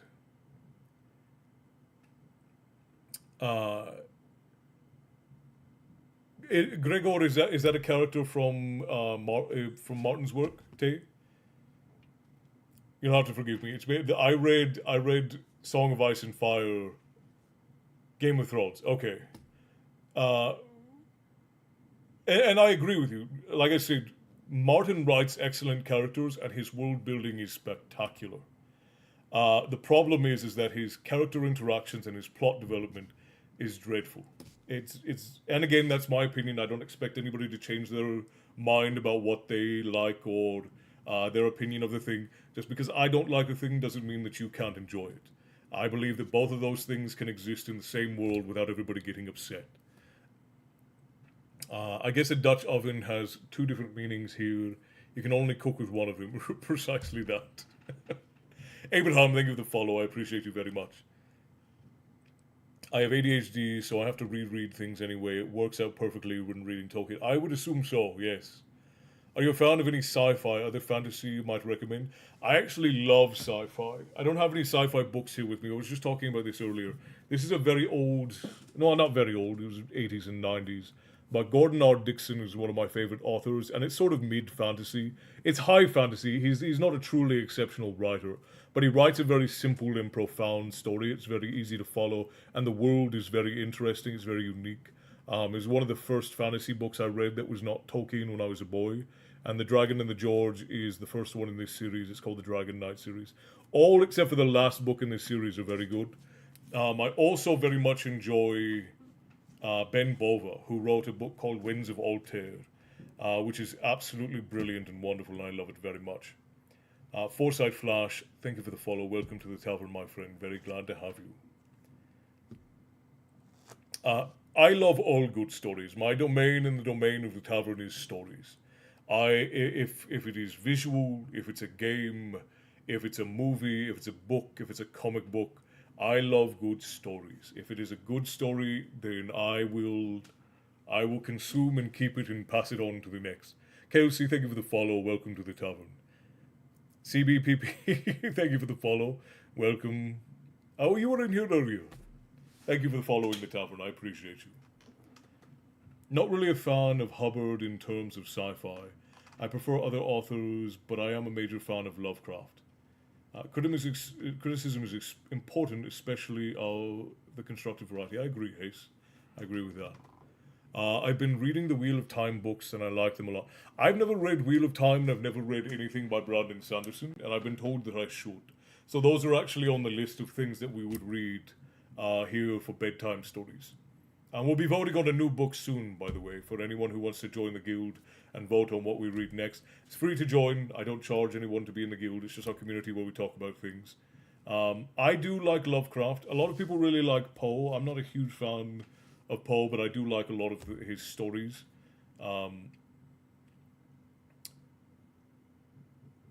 And Hubbard's work is what Hubbard wrote. Hubbard wrote Ender's Game, right? I only read the first two books of Ender's Game, so I don't know if I believe there are more than that in the series, but I've only read the one. Or two, I'm sorry, the first two. Do you do commercials or voiceovers? Only for my own things, only for the things we make here in the Tavern. I write books, and I make story times for all of you through videos. Hubbard founded Scientology, I did not know that. That's very interesting. I'm not opposed to doing commercials or voiceovers, it's just not something we've ever sought out. I love the Phantom Tollbooth so much, ordered a hard copy for myself. The Phantom Tollbooth is one of the greatest books ever written. I'll say that right now. The Phantom Tollbooth is one of the greatest books ever written. I have a copy of it somewhere here. Hang on a second, I'm gonna grab it.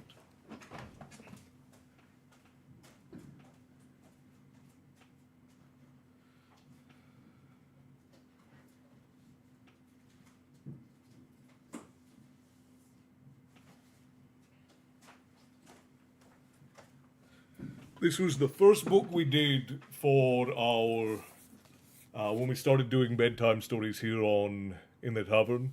This is one of the greatest books ever written. Whether you are an adult or whether you are a child, you should read this book.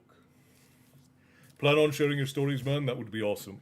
Well, because you all, because the patrons of the tavern have pressed me, there are 2 books we're currently working on for all of you. The first is called Creatures of Yggdrasil, and it is a naturalist's journey through the branches of Yggdrasil, meeting all of the various creatures. It's a novelized version to get people introduced to the lore of Norse myth. And the second, I'm actually writing with all of you. So I make videos for Facebook, Instagram, TikTok, and YouTube. And each one of you each platform picked a character. And those 5 characters I am writing chapters for, and then all of you are deciding the fate of those characters. And we should have those first videos out this week. We've been having computer problems, so all of our projects are slowed down. And we're also working on a children's book. I don't know how many people would be interested in that. But we're working on a children's book about a little girl and her dragon. How do I join the guild? There is a link in my bio in the beacon. It'll say join the guild. If you have any problems with it, you can send me a message and I'll help you to get in. And that's for everyone. It is a lot like D&D, as a matter of fact. I used to run D&D games for the community, and then I got too caught up on all of the other things I do. I don't have time for it anymore. But it felt like a fun way to include you all in what I do. You should. Awesome voice. Thank you, Tay. I appreciate that. And I hope that you'll be back in to enjoy more stories with us, my friend. I hope you enjoy the environment and the people here. Milan, thank you for the follow. Welcome to the tavern. Very glad to have you. I think there are more than 2 Ender's Games books. Ender's Games movies, so there are more than 2 books. I think there are more than 2 books, but I've only read 2. Absolutely do a children's book. My kiddos adore you guys. Mama Dragon, I'm glad. And we're very excited about... I actually have pictures of the main character and one of her friends over on my Instagram if you guys want to go look at it. It's a very cute, and the lady of the tavern does all of the drawing. She's a visual artist, and all of the characters are designed by her. There are at least 8 Ender's Games books, so there you go. I've only read the first 2, so... Javin, my friend, good to see you. Super looking forward to see it all. Thank you, my friend. Yes, it did have some cultist vibes, though no hate, I believe. All I can believe as they wish. Not a real fan of Hubbard in terms of sci-fi. I prefer authors, but yeah, I wasn't aware of this. It's very interesting. I'm very interested in the children's book. I don't seem to have time to read for myself, so I only end up reading for my kids. That is still great, as long as you find time to read. Are the Stormlight archives finished? I actually don't know, because I've never read any of Brandon Sanderson's work, nor have I read The Wheel of Time, but those are some of the ones that I have suggested to be read here in the tavern, so we'll get to them. Heading to bed, boss, just wanted to pop in and send love. I appreciate you, Jovin, my friend. Rest well. Oh, yeah, I should be hopping off myself. I have other things I'm supposed to get done. Do any Irish stories like the salmon... I primarily stick to Western Europe because that's where my lineage is from, but my family is actually a very old family of storytellers. My grandfather and his family have kept stories from all around the world for hundreds of years. And I know that sounds outlandish for those of you who are new here, but my grandfather comes from a very old clan of storytellers, and we actually record our stories on our backs. And so I have fairy tales and folklore from all over the world, but we primarily focus on Western Europe because that's where my lineage is from. I'm Irish and Scandinavian, so we primarily tell those stories. But yes, I have stories about the Salmon of Knowledge, the Well of Knowledge. We have stories about Nechten and Manin Mac Olaman and Manaman Mac Lear and all of the things. Do you know when Tolkien started penning his universe? Before World War I, right? Yes, he started writing it in his teens, actually, because he started being interested in languages in his teens, and it wouldn't be until he was much older that he actually would start putting it together.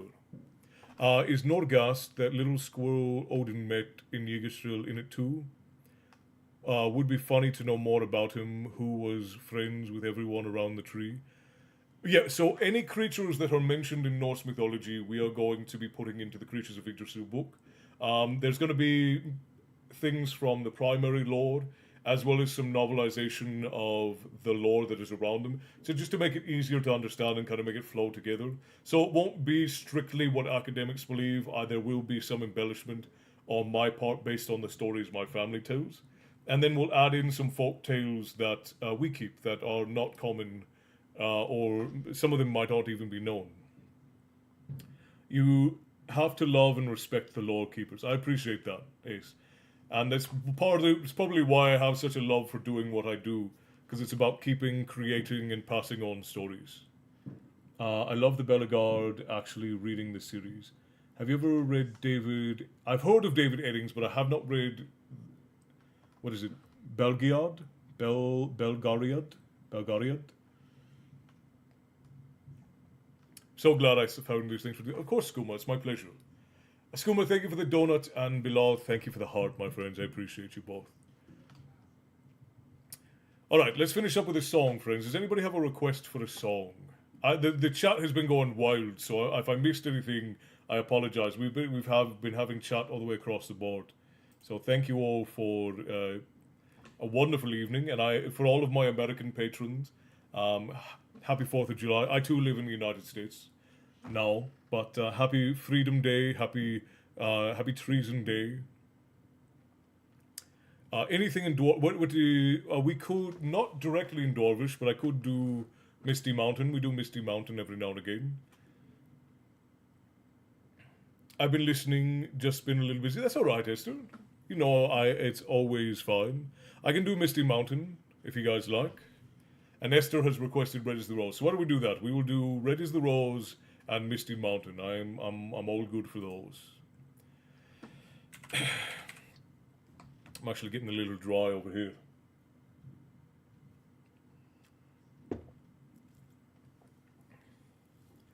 Demon Lord Karanda is one of my favorite Eddings books. I'll have to look, because I am aware of David Eddings, but I don't know if I've ever read any of Eddings' books. Maze Runner, that movie franchise I was thinking of when I said there were multiple enders. Oh, I haven't read Maze Runner. I haven't read a lot of modern books. I've read some, but not a lot. And as I was saying before, I don't know if I ever finished my thought on that. If you have never read The Phantom Tollbooth by Norton Juster, this is a book everyone should read. Everyone should read this book. It is spectacular, and you most definitely should read it. I've read a lot of the Forgotten Realms novels, yes. Years ago. I actually still have some of them in my library, but I read them ages ago. I've also read a lot of the Magic the Gathering books. Not all of them are good, but I like the Brothers War series. Forged Better, thank you for the follow. Welcome to the tavern, my friend. This book, Esther. You should all read The Phantom Tollbooth if you've never read it. The Phantom Tollbooth is one of the greatest books ever written, if not the greatest book written in the last 40 years. It is a wonderful book, a wonderful story, wonderfully written. It's a children's book, so I'll throw that out right away. It is a children's book, but it is such an incredible book.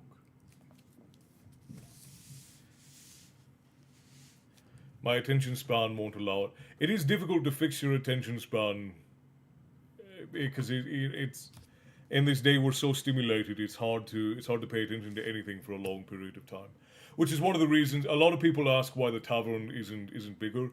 I refuse. Phantom Tollbooth, Esther. The Phantom Tollbooth by Norton Juster.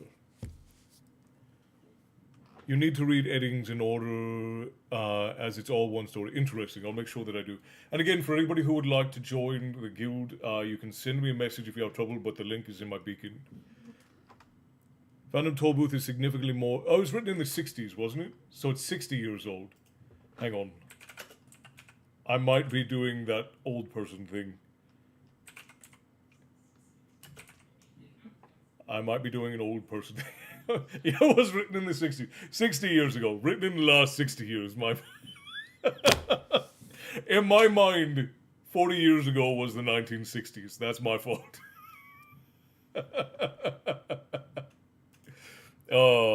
Time stopped in the 90s. Exactly. Time stopped flowing in the 90s. That's... If you were in Lord of the Rings, which age would you like to be in? Oh, that's a good question. Probably the Age of Men. Probably the last age of Middle-earth. Because it was the most peaceful time, and it was... it wasn't as interesting probably as the rest of the times, but it was the most peaceful time in Middle Earth, and I kind of like to see how things end. So if I was going to live in a time, I would want to be long lived in the last age of men in Middle Earth, I think. Georgie and Yeti, thank you for the follow. Appreciate you very much. Reed hit Apollo to Deathly Hollows in 2 weeks back in junior high. That's only because it took a few days off. That's how much I used to love reading for fun. And again, like Bethany, it's so hard for us to keep our attention. I am starkly against technology in many ways, but I still have trouble keeping focus sometimes because of the allure of technology. It's made it very hard to focus on things for a lot of us. And one of the reasons why I get a lot of questions why the tavern isn't bigger. I refuse to tell short, snappy stories. And Bilal, thank you for the bracelet, my friend. I appreciate that very much. Georgie and Yeti, thank you for the compliment. I appreciate that very much. I hope you enjoy your time here in the tavern. And again, for everyone new, I am Castle, this is my tavern, and here we talk about myth and lore and tales of yore. And occasionally I read you all a bedtime story, and most of all, we talk about the very art of storytelling itself. But I refuse to tell short, snappy stories. I will tell stories in a way that they are done justice and that they speak to your heart as a person, because you need that, and I need that. And I think that that is very important. I think that's a very important thing that we have fallen away from, learning and storytelling and speaking and having our hearts spoken to. I think it's very, very important. And Castle, do we have tavern imps? Because all those Michaels at once are with so many Michaels and so many Matts in the tavern is getting to be very confusing. Who's your favorite character in all of Tolkien's world? That is tough. Probably Eru, the god who created everything, because it's really beautiful. I love the smallness of the guild and tavern. I don't get drowned out among the hundreds and thousands. I do too. I like how intimate these things can be. Whoa, hey, this isn't my audible. You aren't Andy Serkis. Thank you, Gertz. I appreciate that. If you were in Lord of the Rings, would you want to be an elf, a dwarf, or a human? Probably an elf, so that I could stand sentinel over the world and just watch things go by. As a story keeper, being undying and being able to watch the world as it passed would be both a blessing and a curse, I think. But I would enjoy it, I think.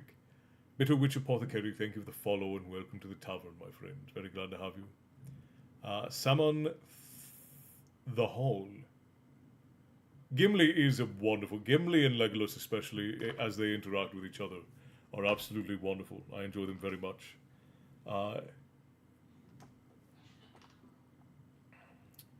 Okay, I didn't miss anything too much over there.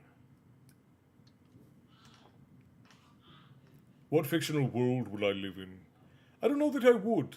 I like the world that we live in because I get to remember and take part in so many stories that I very much like this world. I don't think I would get to. I wouldn't get to experience as many stories in some other worlds, because so many other worlds are so wrought in chaos. Well, if Ent had been on the table, I would have picked Ent, because the Ents are some of the longest standing ones. I enjoy it. I don't know if that's fair to say, Bears. I think that Gimli and Legolas are the most human relationship that we have in the whole of Lord of the Rings. I think that they're meant to be just the relief. I don't know if comic would be the word I would use.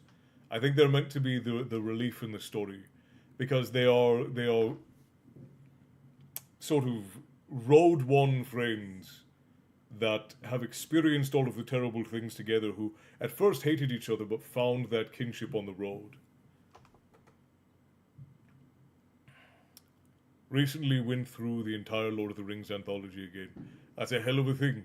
That is a hell of a thing. It's absolutely a wonderful trek to go on. Alright, let's finish off with some songs, my friends. It's getting late. And by the way, to all my American friends and patrons, I wish you all a happy Freedom Day. And to everyone else, I wish you a happy Friday as it approaches.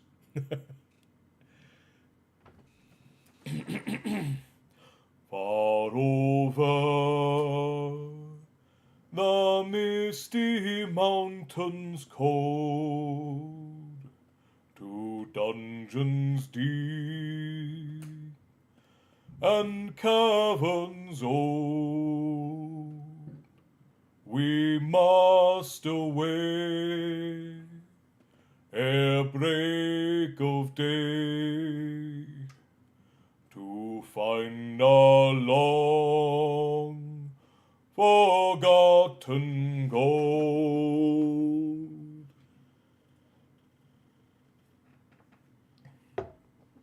The winds were roaring on the high... Sorry, I skipped a verse. It's my fault.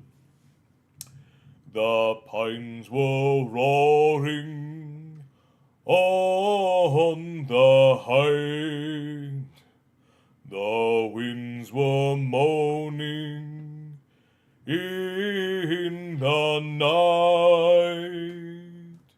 The fire was red, it flaming spread. The trees like torches blazed with light. The wind was on the withered heath, but in the forest stirred no leaf. The shadows lay, be night or day. The dark things silent crept beneath. The wind went on from west to east. All movement in the forest ceased, but shrill and harsh across the marsh its whistling voices were released. Farewell we call to hearth and hall. The wind may blow and rain may fall, we must away ere break of day, far over the wood and mountain torn, far over the misty mountains cold, to dungeons deep and caverns old, we must away ere break of day, to find our long forgotten gold. Thank you for the song, my friends. Herman, welcome to the tavern. Very glad to have you. See, this is the beauty of the tavern. Great people to relax with, epic tales to fall asleep to, and a relaxing way to wake up. I agree. There's no greater place for me in the world than this tavern. And you all make it wonderful. Now we will send off with Red is the Rose, our favourite here in the tavern. Skooma, I'm glad that you enjoyed. Friday is mostly gone now. Yes, it is. Well, Friday is mostly gone for you, John. For me, Friday is just beginning. Come over the hills, my bonny Irish lass. Come over the hills to your darling. You choose the road, love, and I'll make the vow. and I'll be your true love forever. Red is the rose that in yonder garden grows, fair is the lily of the valley, clear is the water that flows from the Boyne, but my love is fairer than any. 'Twas down by Killarney's green woods that we strayed, when the moon and the stars they were shining. The moon it shone its rays on her locks of golden hair, and she swore she'd be my love forever. Red is the rose that in yonder garden grows, fair is the lily of the valley, clear is the water that flows from the Boyne, but my love is fairer than any. It's not for the parting that my sister pains, it's not for the grief of my mother, it's all for the loss of my bonny Irish lass, that my heart is breaking forever. Red is the rose that in yonder garden grows, fair is the lily of the valley, clear is the water that flows from the Boyne, but my love is fairer than any. Oh, red is the rose that in yonder garden grows, fair is the lily of the valley, clear is the water that flows from the Boyne, but my love is fairer than any. Oh, my love is fairer than any. Thank you for the songs, my friends. Always glad to share them with you. We don't sing well here in the tavern, but we do sing because we enjoy it.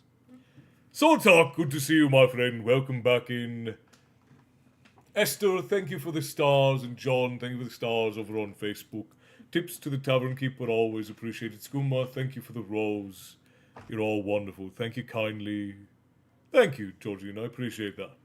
Thank you kindly. I sing as well as I can, anyways.